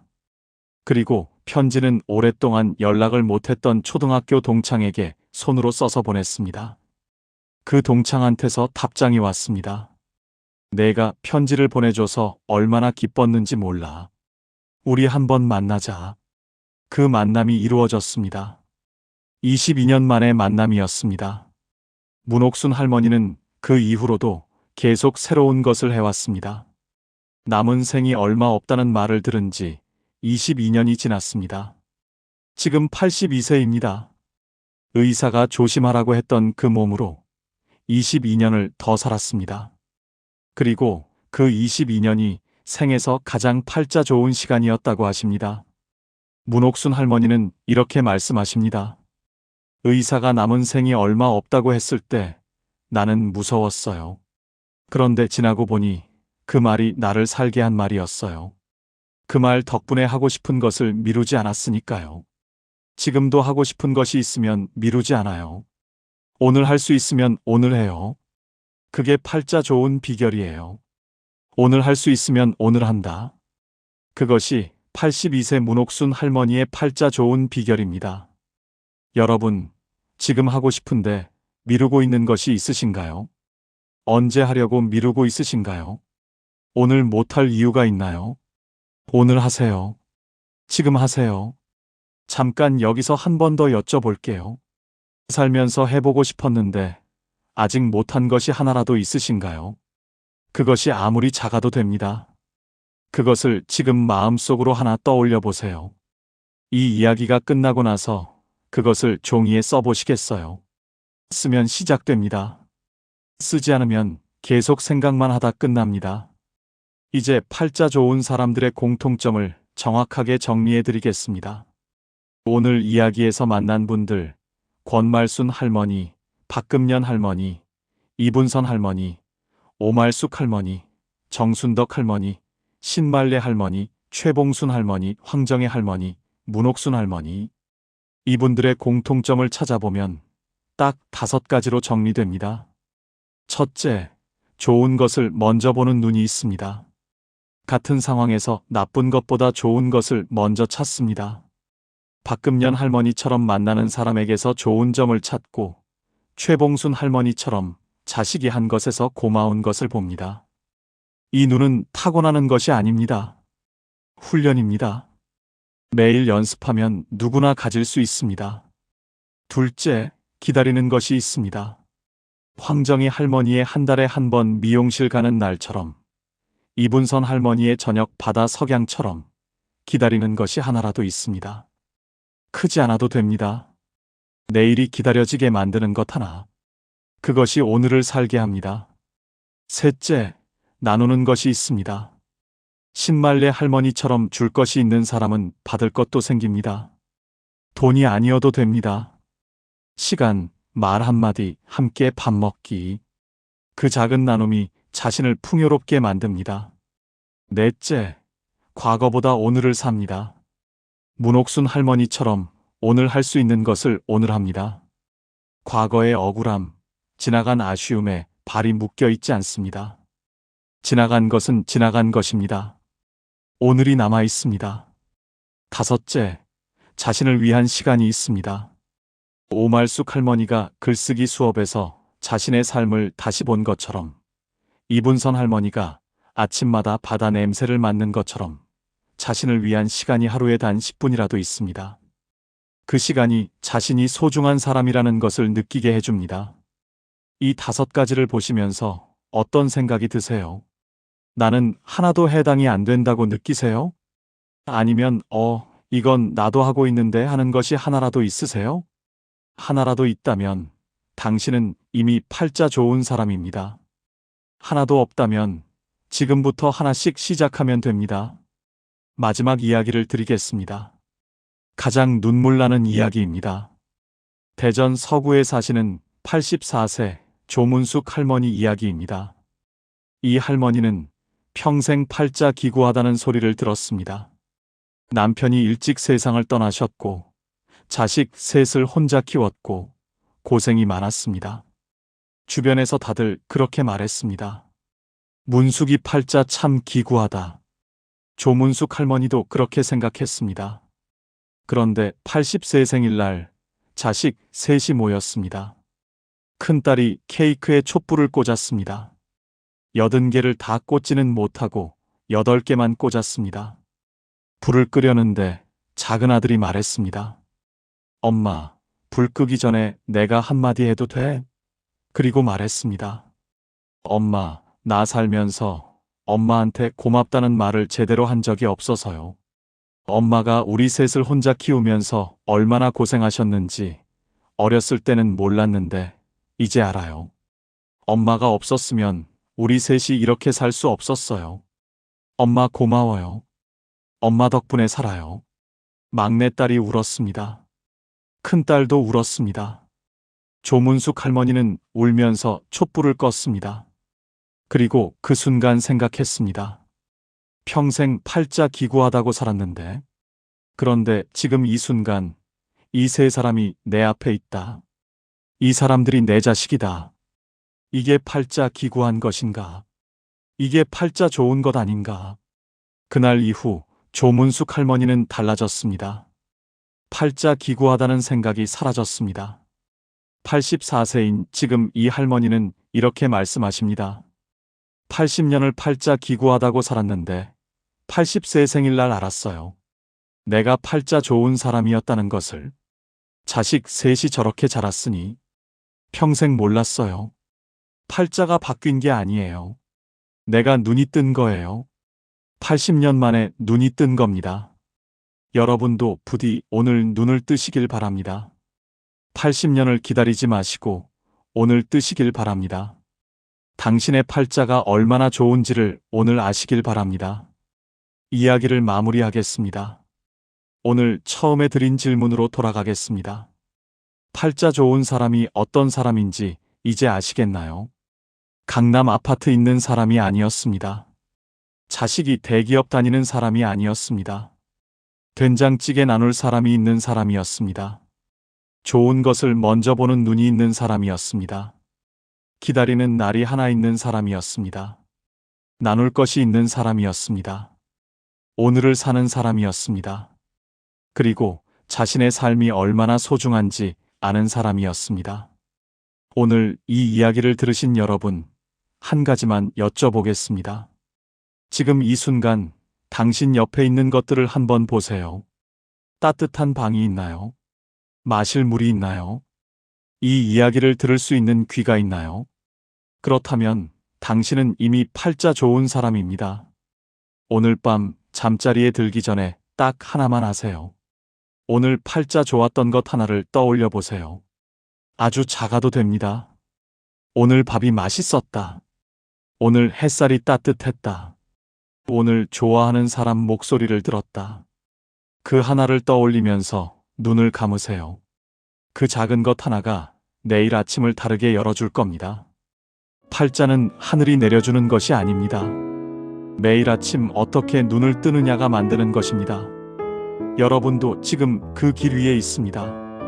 오늘도 살아있고, 오늘도 걸을 수 있고, 오늘도 누군가를 생각할 수 있는 당신은 이미 충분히 상팔자입니다. 이 영상 혼자 보기 아까우시죠? 우리 부모님께 꼭 보여드리세요. 친구분들 단톡방에 공유해주세요. 누군가의 오늘을 바꿀 수 있습니다. 그리고 댓글로 들려주세요. 오늘 이 이야기 중에서 가장 마음에 닿은 장면이 어디였는지요? 매일 아침 된장찌개 냄비를 넉넉하게 끓이는 권말순 할머니였는지, 80세 생일 촛불 앞에서 처음으로 깨달으신 조문숙 할머니였는지, 아니면 한 달에 한 번 미용실 가는 날을 손꼽아 기다리는 황정희 할머니였는지요. 여러분의 그 한마디가 지금 비슷한 상황에서 혼자 버티고 계신 다른 분들께 큰 힘이 됩니다. 오늘도 끝까지 함께 해주셔서 진심으로 감사드립니다. 지금까지 황금노후였습니다. 노후의 팔자 좋다는 말, 우리는 언제부터 돈 많고 자식 잘된 사람을 떠올리게 되었을까요? 강남에 아파트 서너 채 가진 사람, 자식이 의사나 변호사인 사람, 해외여행 자주 다니는 사람. 그런 사람들을 보면서 저 사람 참 팔자 좋다고 말합니다. 하지만 정말 그럴까요? 진짜 팔자 좋은 노후는 버틸 필요가 없는 삶입니다. 누구 눈치 안 보고, 누구한테 기대지 않고, 혼자 있어도 무너지지 않고, 오늘 하루를 스스로 채울 수 있는 삶. 그게 진짜 상팔자입니다. 오늘 이 이야기를 끝까지 들으시면 노후를 천국처럼 사는 사람들의 공통점을 분명히 알게 되실 겁니다. 옛사람들은 인생길을 걸으며 나누는 담담한 이야기를 노정한담이라고 불렀습니다. 목적지보다 그 길 위에서 나눈 말들이 더 오래 남았지요. 급하게 답을 찾으려 하지 않고 그저 걸으며 서로의 이야기를 듣고 가끔 고개를 끄덕이고 그렇게 함께 길을 걷는 것. 그게 노정한담이었습니다. 나이가 들수록 우리는 더 많은 조언보다 이해받는 이야기를 원합니다. 누군가 나를 가르치려 들기보다 내 이야기를 들어주고 그럴 수 있지요 하고 고개를 끄덕여주는 사람을 찾게 됩니다. 그리고 노후가 될수록 신기한 일이 벌어집니다. 누군가는 점점 편안해지고 누군가는 더 불안해집니다. 똑같이 나이를 먹는데 어떤 사람은 하루하루가 평온하고 어떤 사람은 하루하루가 무거워집니다. 놀랍게도 그 차이는 돈, 자식, 명예 때문이 아닙니다.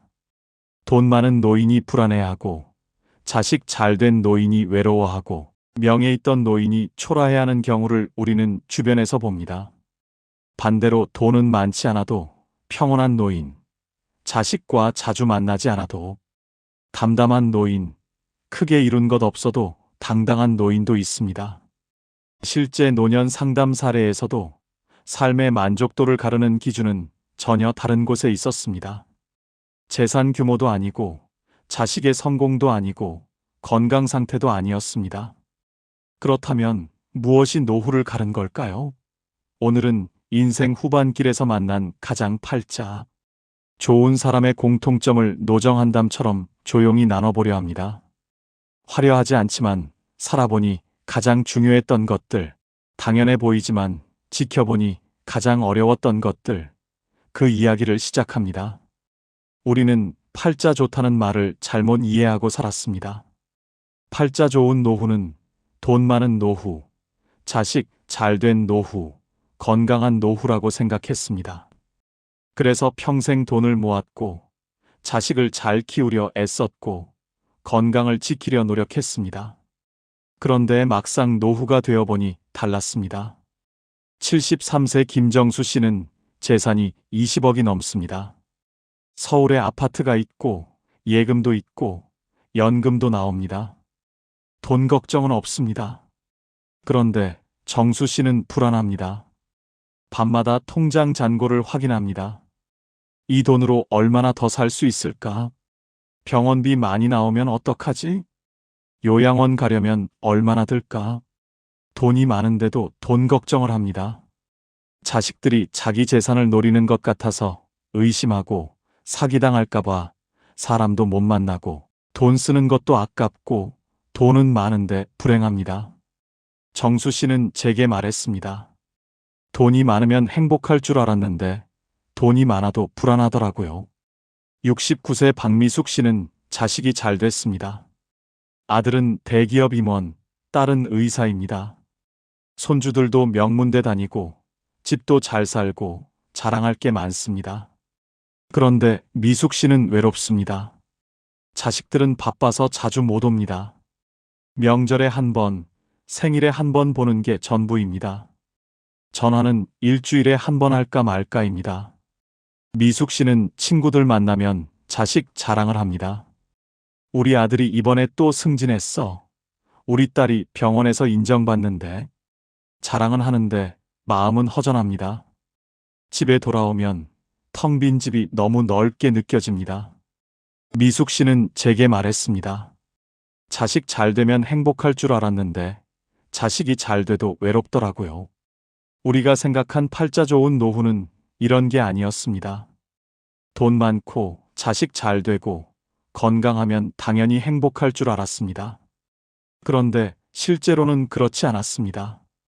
돈 많아도 불안하고 자식 잘 돼도 외롭고 건강해도 무료합니다. 그렇다면 진짜 팔자 좋은 노후는 무엇일까요?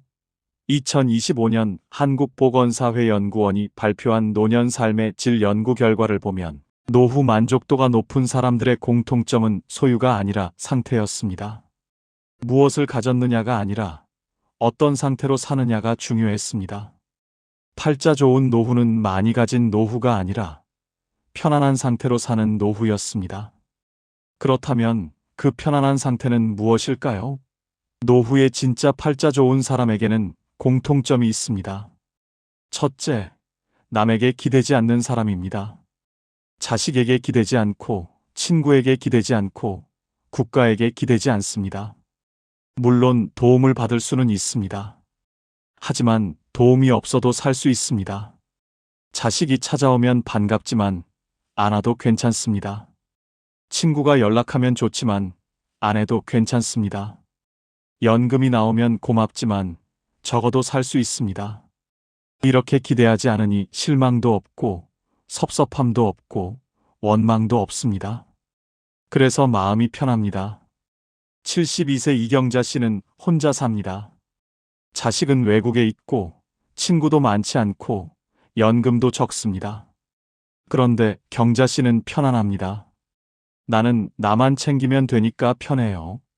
자식 눈치 안 봐도 되고 친구 눈치 안 봐도 되고 내 마음대로 살 수 있어요. 경자 씨는 아침에 일어나서 하고 싶은 것을 합니다. 산책 가고 싶으면 가고 집에 있고 싶으면 있고 밥 먹고 싶으면 먹고 안 먹고 싶으면 안 먹습니다. 누구 눈치 안 보고 삽니다. 그게 팔자 좋은 겁니다. 둘째, 혼자 있어도 무너지지 않는 사람입니다. 혼자 있으면 외롭지만 외로움이 무너뜨리지는 못합니다. 혼자 밥 먹어도 밥맛이 나고 혼자 TV 봐도 재미있고 혼자 산책해도 기분이 좋습니다. 물론 누군가와 함께하면 더 좋습니다. 하지만 혼자여도 괜찮습니다. 혼자를 견디는 게 아니라 혼자를 즐깁니다. 70세 최동수 씨는 혼자 사는데 외로워하지 않습니다. 나는 혼자 있는 게 편해요. 아침에 일어나서 커피 한 잔 마시고 신문 보고 산책 나가고 도서관 가서 책 읽고 집에 와서 음악 듣고 그렇게 하루를 보내요. 외롭다는 생각이 안 들어요.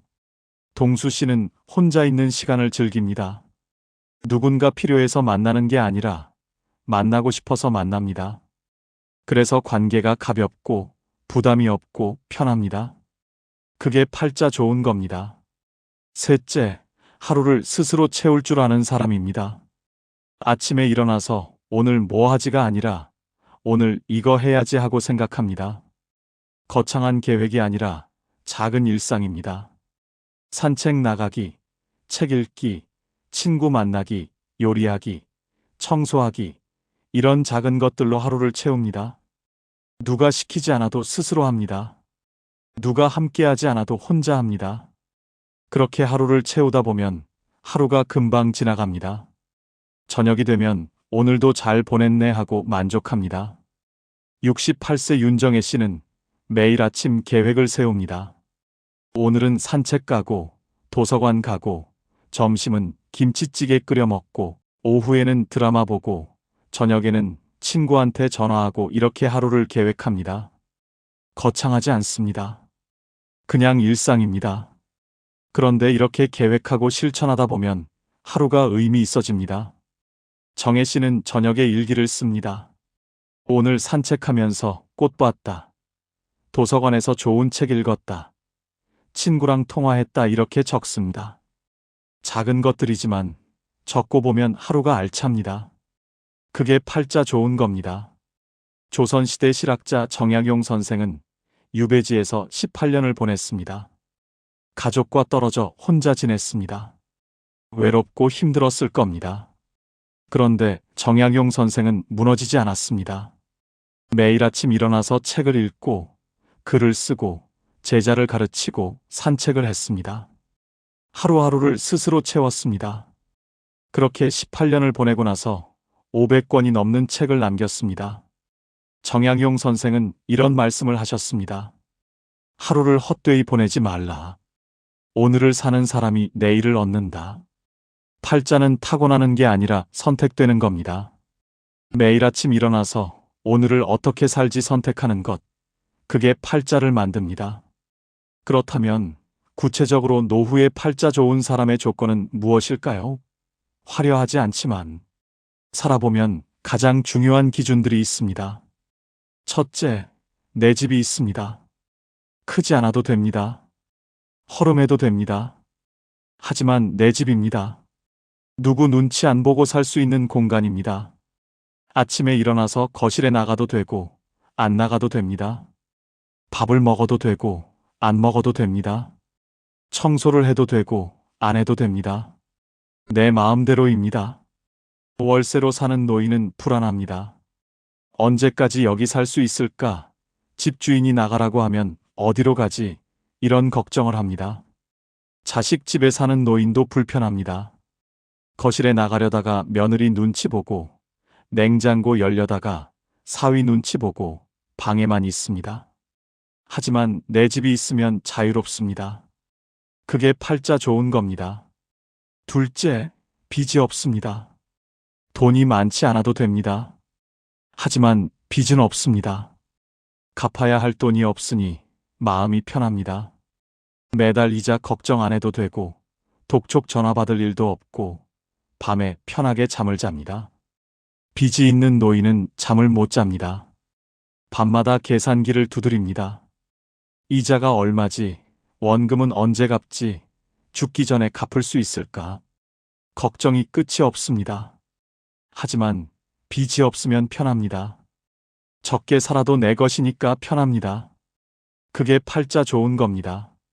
셋째, 고정 수입이 있습니다. 크지 않아도 됩니다. 하지만 매달 일정하게 들어옵니다. 연금이든 임대 수입이든 이자 수입이든 뭐든 매달 들어오는 돈이 있습니다. 이 돈으로 관리비 내고 밥 사 먹고 병원 가고 그렇게 살 수 있습니다. 고정 수입이 없는 노인은 불안합니다. 이번 달은 어떻게 살지? 다음 달은 어떻게 하지? 걱정이 끝이 없습니다. 하지만 고정 수입이 있으면 편합니다. 적어도 계획을 세울 수 있습니다. 그게 팔자 좋은 겁니다. 넷째, 몸이 아직 내 말을 듣습니다. 건강하지 않아도 됩니다. 여기저기 아픈 데가 있어도 됩니다. 하지만 내가 움직이고 싶으면 움직일 수 있습니다. 화장실 혼자 갈 수 있고, 밥 혼자 먹을 수 있고, 옷 혼자 입을 수 있습니다.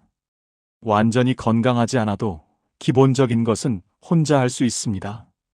누워있는 노인은 불행합니다. 화장실 가려면 누군가 도와줘야 하고, 밥 먹으려면 떠먹여줘야 하고, 옷 입으려면 입혀줘야 합니다. 자존심이 상합니다. 하지만 혼자 움직일 수 있으면 자유롭습니다. 그게 팔자 좋은 겁니다. 다섯째, 교통이 편합니다.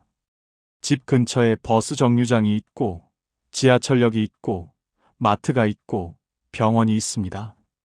걸어서 갈 수 있는 거리에 다 있습니다. 외진 곳에 사는 노인은 불편합니다.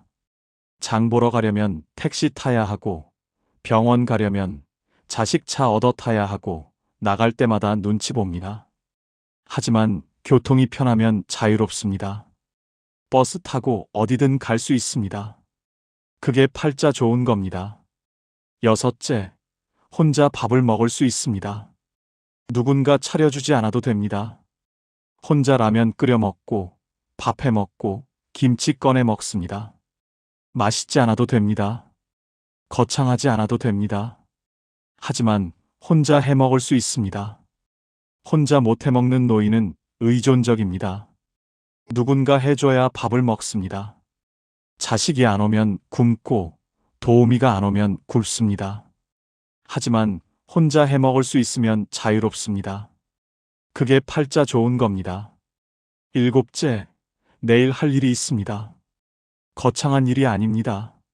내일 도서관 가야지, 내일 친구 만나야지, 내일 청소해야지, 이런 작은 일입니다. 하지만 내일 할 일이 있으니 내일이 기다려집니다. 할 일 없는 노인은 무료합니다. 내일도 그냥 집에 있겠지. 내일도 TV만 보겠지. 내일이 안 기다려집니다. 하지만 할 일이 있으면 내일이 기다려집니다. 그게 팔자 좋은 겁니다. 여덟째, 통장에 비상금이 있습니다. 많지 않아도 됩니다. 1,000만 원 정도면 됩니다. 갑자기 돈 쓸 일이 생겨도 당황하지 않습니다. 이가 아파서 치과 가야 하면 가고, 안경이 망가져서 새로 맞춰야 하면 맞추고, 보일러가 고장나서 고쳐야 하면 고칩니다. 비상금 없는 노인은 불안합니다. 갑자기 돈 쓸 일이 생기면 자식한테 손 벌려야 합니다. 하지만 비상금이 있으면 편합니다. 그게 팔자 좋은 겁니다. 아홉째, 마음 편한 사람이 한 명 있습니다. 자식이든 친구든 이웃이든 한 명이면 됩니다. 힘들 때 전화할 수 있는 사람, 아플 때 부를 수 있는 사람, 외로울 때 만날 수 있는 사람이 한 명 있습니다. 많을 필요 없습니다. 한 명이면 됩니다. 아무도 없는 노인은 외롭습니다.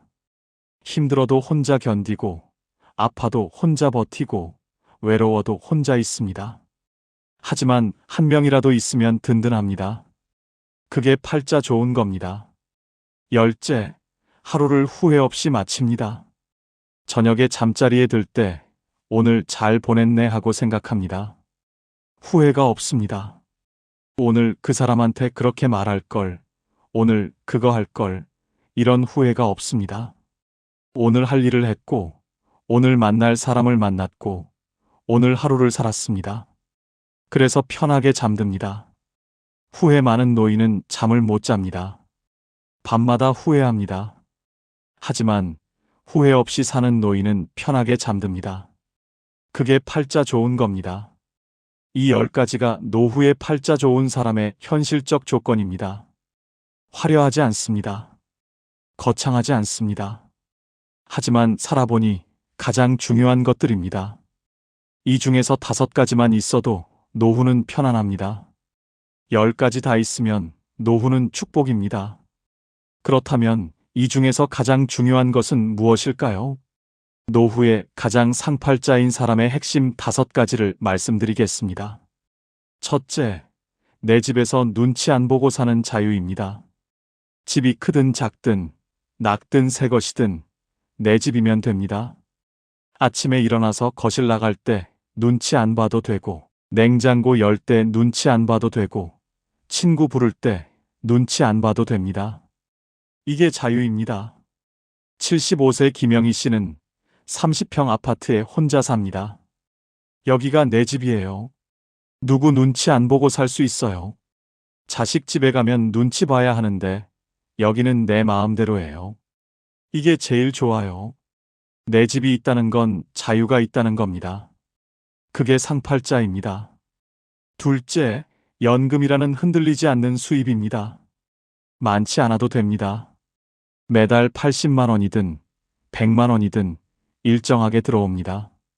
이 돈으로 살 수 있습니다. 자식한테 손 안 벌려도 되고, 누구한테 빌릴 필요도 없고, 내 돈으로 삽니다. 73세 박철수 씨는 연금 90만 원으로 삽니다. 많지는 않아요. 하지만 매달 일정하게 나오니까 계획을 세울 수 있어요. 이번 달에 얼마 쓸지 알고, 다음 달에도 얼마 들어올지 알고, 그게 안심이 돼요. 연금이 있다는 건 안정이 있다는 겁니다. 그게 상팔자입니다. 셋째, 혼자서도 잘 노는 능력입니다. 누군가 함께하지 않아도 즐겁습니다. 혼자 산책 나가도 좋고, 혼자 책 읽어도 좋고, 혼자 음악 들어도 좋습니다. 외롭지 않습니다. 혼자 있는 시간이 편합니다. 70세 이순자 씨는 혼자 노는 법을 압니다. 나는 혼자 있는 게 좋아요. 아침에 커피 마시면서 창밖 보는 것도 좋고, 오후에 도서관 가서 책 읽는 것도 좋고, 저녁에 음악 들으면서 뜨개질하는 것도 좋아요. 누군가 필요 없어요. 혼자 노는 능력이 있다는 건 자립이 있다는 겁니다. 그게 상팔자입니다. 넷째, 돈 걱정 없이 잠드는 밤입니다. 통장 잔고가 많지 않아도 됩니다. 하지만 빚은 없고, 내일 당장 돈 쓸 일도 없고 편하게 잠듭니다. 저녁에 침대에 누워서 내일 뭐 먹지 생각하지, 내일 돈 어떻게 구하지 걱정하지 않습니다. 68세 최정혜 씨는 돈이 많지 않습니다. 하지만 편하게 잠듭니다. 통장에 돈이 많지는 않아요. 하지만 빚도 없고 당장 쓸 일도 없고 그래서 편하게 자요. 돈 걱정하면서 자는 것보다 훨씬 나아요. 편하게 잠든다는 건 마음이 편하다는 겁니다. 그게 상팔자입니다. 다섯째, 내 몸이 아직 내 말을 들어주는 삶입니다. 완전히 건강하지 않아도 됩니다. 여기저기 아파도 됩니다. 하지만 내가 걷고 싶으면 걸을 수 있고, 먹고 싶으면 먹을 수 있고, 자고 싶으면 잘 수 있습니다. 내 몸이 내 말을 듣습니다. 72세 윤동철 씨는 무릎이 안 좋습니다. 하지만 걸을 수 있습니다. 무릎이 아파요. 하지만 천천히 걸으면 걸을 수 있어요. 산책도 나가고 마트도 가고 혼자 다 해요. 이게 얼마나 감사한지 몰라요. 내 몸이 내 말을 듣는다는 건 자유가 있다는 겁니다. 그게 상팔자입니다. 독일 철학자 쇼펜하우어는 이런 말을 했습니다. 행복은 가진 것이 아니라 느끼는 것이다. 팔자 좋은 노후는 많이 가진 노후가 아니라 편안하게 느끼는 노후입니다. 돈이 많아도 불안하면 불행하고, 돈이 적어도 편안하면 행복합니다. 자식이 많아도 외로우면 불행하고, 혼자여도 편안하면 행복합니다. 팔자는 조건이 아니라 상태입니다. 어떤 조건에 있느냐가 아니라 어떤 상태로 사느냐가 팔자를 결정합니다. 인생은 버텨낸 사람이 아니라 자기 하루를 지킨 사람이 이깁니다. 버티는 건 괴롭습니다. 이를 악물고 버티고 참고 버티고 견디고 버팁니다.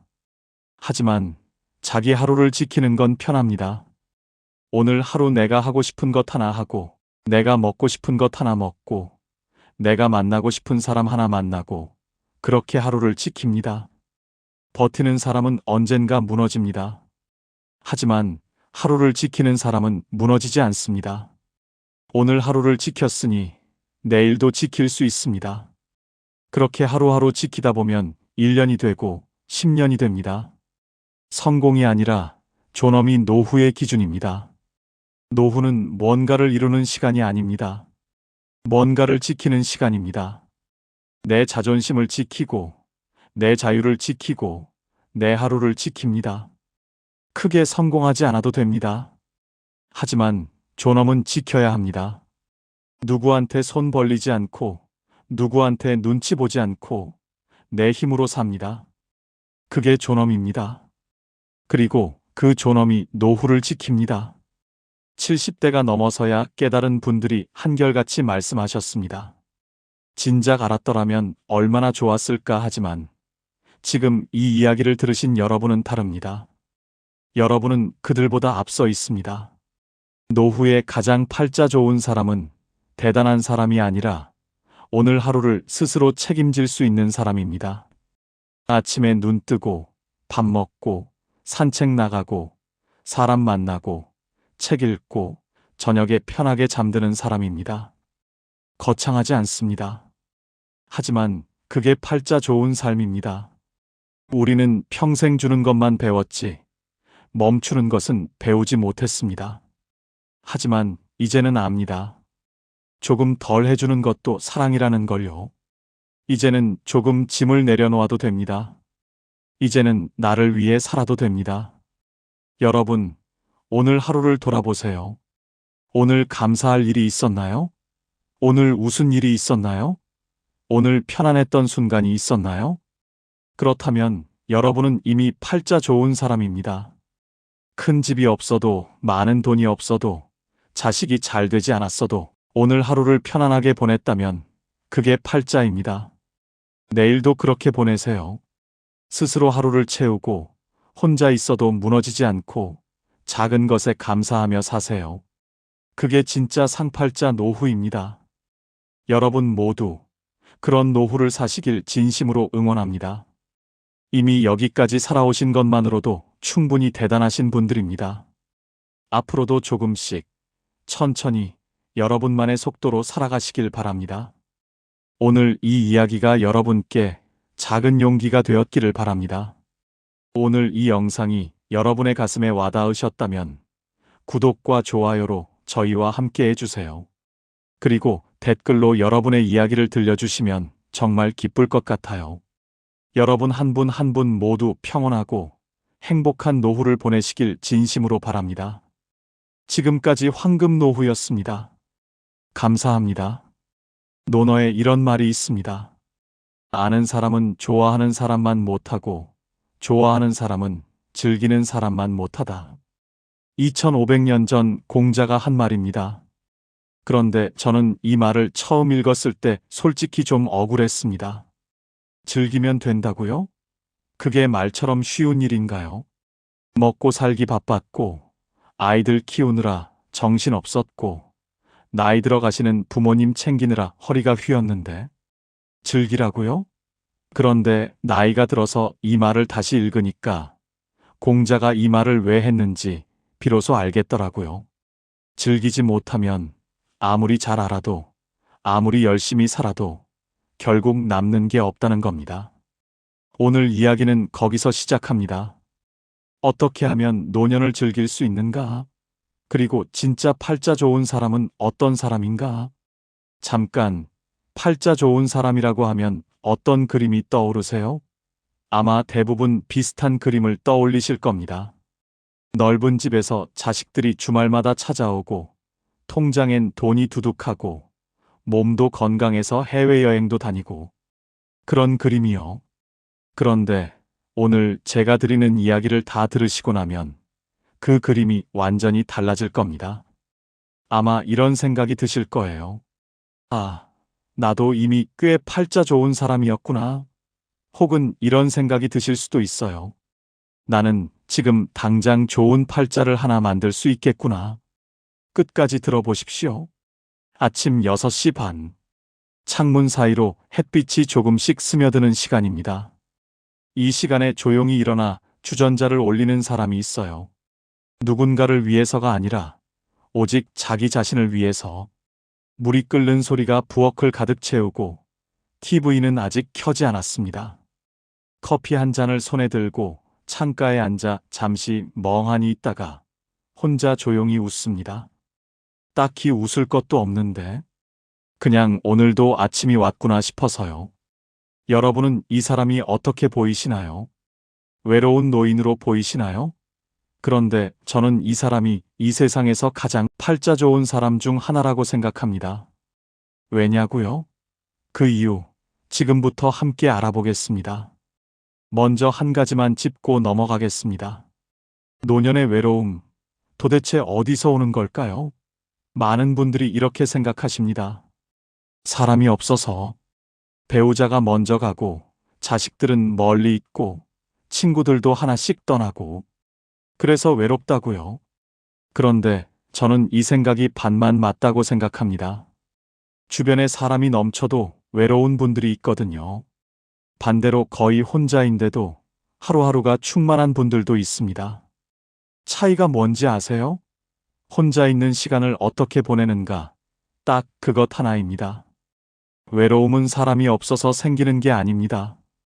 혼자 있는 법을 배우지 못해서 생기는 겁니다. 이 말이 지금 어떻게 들리세요? 혹시 지금 이 말이 콕 찌르는 느낌이 드시는 분 계신가요? 생각해 보십시오. 평생 누군가를 위해서만 살아오신 분들이 있습니다. 아이 키우고, 밥하고, 남편 챙기고, 명절 준비하고, 쉴 새 없이 달려왔는데 어느 날 그 역할이 전부 끝나버렸어요. 자식은 독립했고, 남편은 먼저 갔고, 그때 처음으로 마주하게 됩니다. 아무도 없는 시간을요. 그런데 평생 그 시간을 단 한 번도 연습해 본 적이 없는 겁니다. TV를 틀어도 재미가 없고, 전화를 하고 싶은데 할 말이 없고, 밖에 나가려 해도 갈 데가 없는 것 같고, 그 막막함이 외로움이 됩니다. 그러니까 외로움의 진짜 이유는 사람이 없어서가 아니라 혼자인 시간과 친해지는 연습을 한 번도 안 해봤기 때문입니다. 그렇다면 혼자 잘 노는 능력은 어떻게 생기는 걸까요? 여기서 많은 분들이 오해하시는 게 있어요. 혼자 노는 능력이 원래부터 있는 사람이 있고 없는 사람이 있다고 생각하시는 거예요. 아닙니다. 이건 타고나는 게 아닙니다. 연습하는 겁니다. 그것도 아주 작은 것부터요. 경기도 수원에 사시는 75살 박수님 어르신 이야기를 들어보십시오. 남편을 72에 먼저 보내셨어요. 자식은 둘인데 서울과 부산에 각각 삽니다. 처음 한 해는 정말 막막했다고 하세요. 아침에 눈을 뜨면 오늘 하루를 어떻게 보내야 할지 몰라서 그냥 누워있던 날이 많았다고요. 그러다 어느 날 그냥 무작정 밖으로 나갔습니다. 이유도 없이 그냥 벽이 너무 답답해서요. 그날 처음으로 동네에 약수터가 있다는 걸 알았대요.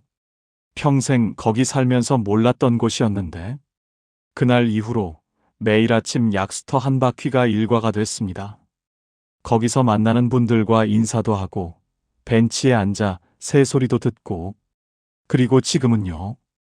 혼자 전철 타고 인천까지 다녀오십니다. 특별한 용기가 있어서가 아니었어요. 작은 것 하나를 시작했더니 그 다음이 조금 덜 무섭더라는 겁니다. 그게 전부였습니다. 전주에 사시는 77살 이정수 어르신도 있어요. 은퇴 후에 갈 데가 없어서 어슬렁어슬렁 걷다가 도서관에 들어갔대요. 그냥요. 들어가 보니 에어컨도 나오고 조용하고 아무도 뭐라 하지 않더래요. 처음엔 잡지나 뒤적이다가 나중엔 조선시대 역사책에 빠지셨어요. 지금은 매주 한두 권씩 읽고 독서 노트도 쓰십니다. 어르신이 이런 말씀을 하셨어요. 갈 데가 생겼다는 게 이렇게 마음이 편할 줄 몰랐어. 갈 데가 생겼다는 것. 이게 얼마나 큰 말인지 갈 데가 없어 본 사람만 압니다. 혼자 있는 시간이 두려움에서 즐거움으로 바뀌는 그 순간 노년이 달라지기 시작합니다. 그리고 그 순간은 생각보다 훨씬 가까운 데 있습니다. 자, 이제부터 본격적으로 들어가겠습니다. 70이 넘어서도 행복하게 사시는 분들이 공통적으로 가진 10가지 특징입니다. 그런데 들으시기 전에 한 가지만 부탁드려요. 이 10가지를 다 갖춰야 한다는 기준으로 듣지 마십시오. 하나씩 들으면서 나는 지금 몇 가지를 갖고 있나 그것만 세어보십시오. 마지막에 제가 드리는 말씀이 있을 겁니다. 그때까지 꼭 기억해 두세요. 첫 번째, 자기 집이 있어서 월세 걱정 안 하는 사람입니다. 경남 창원에 사시는 73살 김갑순 어르신은 집 한 채가 전 재산이에요. 통장에 돈이 많은 것도 아니고 연금도 많지 않습니다. 그런데 이분이 한 번도 나는 가난하다고 생각한 적이 없다고 하십니다. 이유가 뭔지 아세요? 딱 이 한마디였습니다. 매달 내 집에서 자는데 그게 얼마나 든든한지 젊어서는 몰랐어. 생각해 보십시오. 통장이 줄어들어도 몸이 아파도 오늘 밤 내 자리가 있다는 것. 이 세상 어딘가에 내가 설 곳이 있다는 것. 이게 얼마나 큰 안도감인지 아시나요? 비싼 집이 아니어도 됩니다. 넓은 집이 아니어도 됩니다. 이 공간이 내 것이라는 느낌, 그 하나가 주는 심리적 무게는 어떤 돈으로도 살 수 없는 겁니다. 지금 여러분은 오늘 밤 내 자리가 있으신가요? 두 번째, 빚 갚을 일 없는 사람입니다. 인천에 사시는 76살 최영희 어르신은 50대 내내 빚을 갚으셨어요. 사업에 실패하셨거든요. 매일 밤 잠을 못 주무셨대요. 자식들한테 미안해서 눈을 제대로 못 마주쳤다고 하시더라고요. 그러다 65세 마지막 빚을 다 갚은 날 밤 처음으로 제대로 잠을 주무셨대요. 아무 꿈도 안 꾸고 그냥 깊이. 그 다음 날 아침에 일어났더니 세상이 달라 보이더래요. 그때 처음으로 느끼셨다고 합니다. 아, 이게 팔자구나. 빚이라는 게 참 무서운 겁니다. 눈에 보이지 않는데 매일 어깨를 짓누르거든요. 그 무게가 없다는 것. 지금 여러분 어깨는 어떠세요? 혹시 지금 이 순간도 뭔가 짓누르는 게 있으신가요? 세 번째, 큰 병 없이 치과만 가도 되는 사람입니다. 이게 웃기는 말처럼 들리시나요? 그런데 이 말이 웃기지 않은 분들이 분명히 계십니다. 서울 마포에 사시는 79살 오재현 어르신은 매달 병원을 5군데씩 다니십니다. 심장, 당뇨, 관절, 안과, 비뇨기과. 병원 스케줄 짜는 것 자체가 일이에요. 그 어르신이 어느 날 이런 말씀을 하셨습니다. 나는 아픈 게 직업이야. 웃으면서 하신 말인데 저는 그 말을 듣고 웃을 수가 없었습니다. 몸이 자유롭다는 것은 하루가 자유롭다는 겁니다. 가고 싶은데 갈 수 있고 하고 싶은 걸 할 수 있고 아침에 일어났을 때 오늘 어디가 아픈지부터 점검하지 않아도 되는 것. 지금 내 몸에 크게 이상한 곳이 없다면 그게 이미 엄청난 팔자입니다. 오늘 아침 여러분은 어디가 아프진 않으셨나요? 네 번째, 아침에 약 대신 커피를 마시는 사람입니다. 충북 청주에 사시는 72살 윤복순 어르신은 매일 아침 눈을 뜨자마자 하는 일이 있어요. 약통을 여는 겁니다. 혈압약, 골다공증약, 소화제, 비타민. 그게 하루의 시작이에요. 어르신이 이런 말씀을 하셨어요. 약 먹으면서 나 아직 살아있구나 하는 거야. 쓸쓸하게 웃으시면서요. 반면에 아침에 일어나서 커피 한 잔 천천히 내리는 게 하루의 시작인 분이 있습니다. 같은 아침인데 이 두 사람의 하루는 출발부터 완전히 다릅니다. 약봉투가 아닌 커피 향으로 시작하는 아침. 그 여유가 하루 전체의 온도를 바꿉니다. 오늘 아침 여러분의 하루는 어떻게 시작됐나요? 다섯 번째, 자식이 연락을 잘해주는 사람입니다. 이게 모든 부모의 바람이지요. 그런데 여기서 잠깐 솔직한 이야기 하나 드리겠습니다. 어떤 어르신이 이런 말씀을 하셨어요. 하루에 한 번 전화가 오면 그날은 하루가 다 좋아. 근데 전화가 안 오면 그날은 뭔가 빠진 것 같아. 전화 한 통이 하루를 좌우한다는 겁니다. 강원도 춘천에 사시는 74살 이소영 어르신은 아들이 매주 화요일 저녁에 영상통화를 합니다. 딸은 주말에 가끔 들르고요. 처음에는 어르신이 먼저 연락을 많이 하셨는데 어느 순간부터 아이들이 먼저 연락해 오더래요. 어르신 말씀이 이거였습니다. 전화기 들고 기다리는 게 아니라 벨이 울리는 게 이렇게 다른지 몰랐어. 기다리는 것과 받는 것은 하늘과 땅 차이입니다. 지금 여러분은 기다리는 쪽인가요? 받는 쪽인가요? 여섯 번째, 병원 가면 바로 진료받을 수 있는 사람입니다. 이게 별것 아닌 것 같죠? 그런데 큰 병원에 다니시는 분들은 아실 겁니다. 한 달 전에 예약하고 가서도 2~3시간 기다리는 게 기본이에요. 아픈 몸으로 차갑고 딱딱한 대기실 의자에 앉아 번호표를 들고 기다리는 것. 그 시간이 얼마나 고된지요. 반면에 오래된 단골 의원이 있어서 가면 금방 앉고 의사 선생님이 내 몸을 이미 다 알고 있어서 처음부터 설명 안 해도 되는 분들이 있습니다. 아프다고 하면 또 그 부분이요? 하고 바로 알아주는 사람이 있다는 것. 이게 의외로 큰 위로입니다. 몸이 걱정될 때 바로 달려갈 곳이 있다는 것. 여러분에게는 그런 곳이 있으신가요? 일곱 번째, 운전 안 해도 가까운 데 갈 수 있는 사람입니다. 나이가 들면 반드시 오는 시기가 있어요. 운전대를 내려놓아야 할 때입니다. 그런데 그 순간이 오면 많은 분들이 이렇게 느끼십니다. 내 세상이 갑자기 확 좁아졌다고요.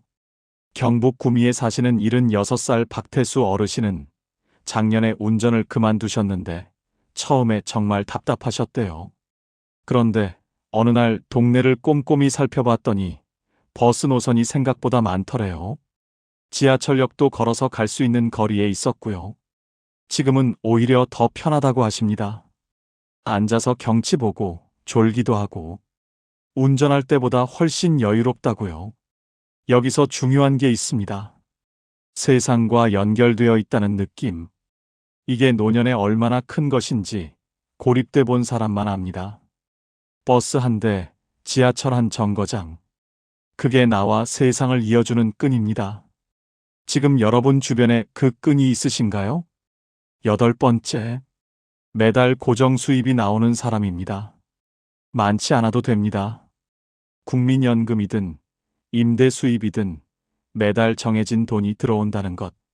이게 주는 안정감은 직접 겪어보지 않으면 모릅니다. 전남 순천에 사시는 71살 강미경 어르신은 국민연금으로 매달 60만 원 남짓을 받으세요. 적은 금액이지요. 그런데 어르신이 이런 말씀을 하셨어요. 이게 통장에 들어오는 날이면 내가 아직도 세상 어딘가에 연결돼 있는 것 같아서 좋아. 저는 이 말을 듣고 한동안 멍했습니다.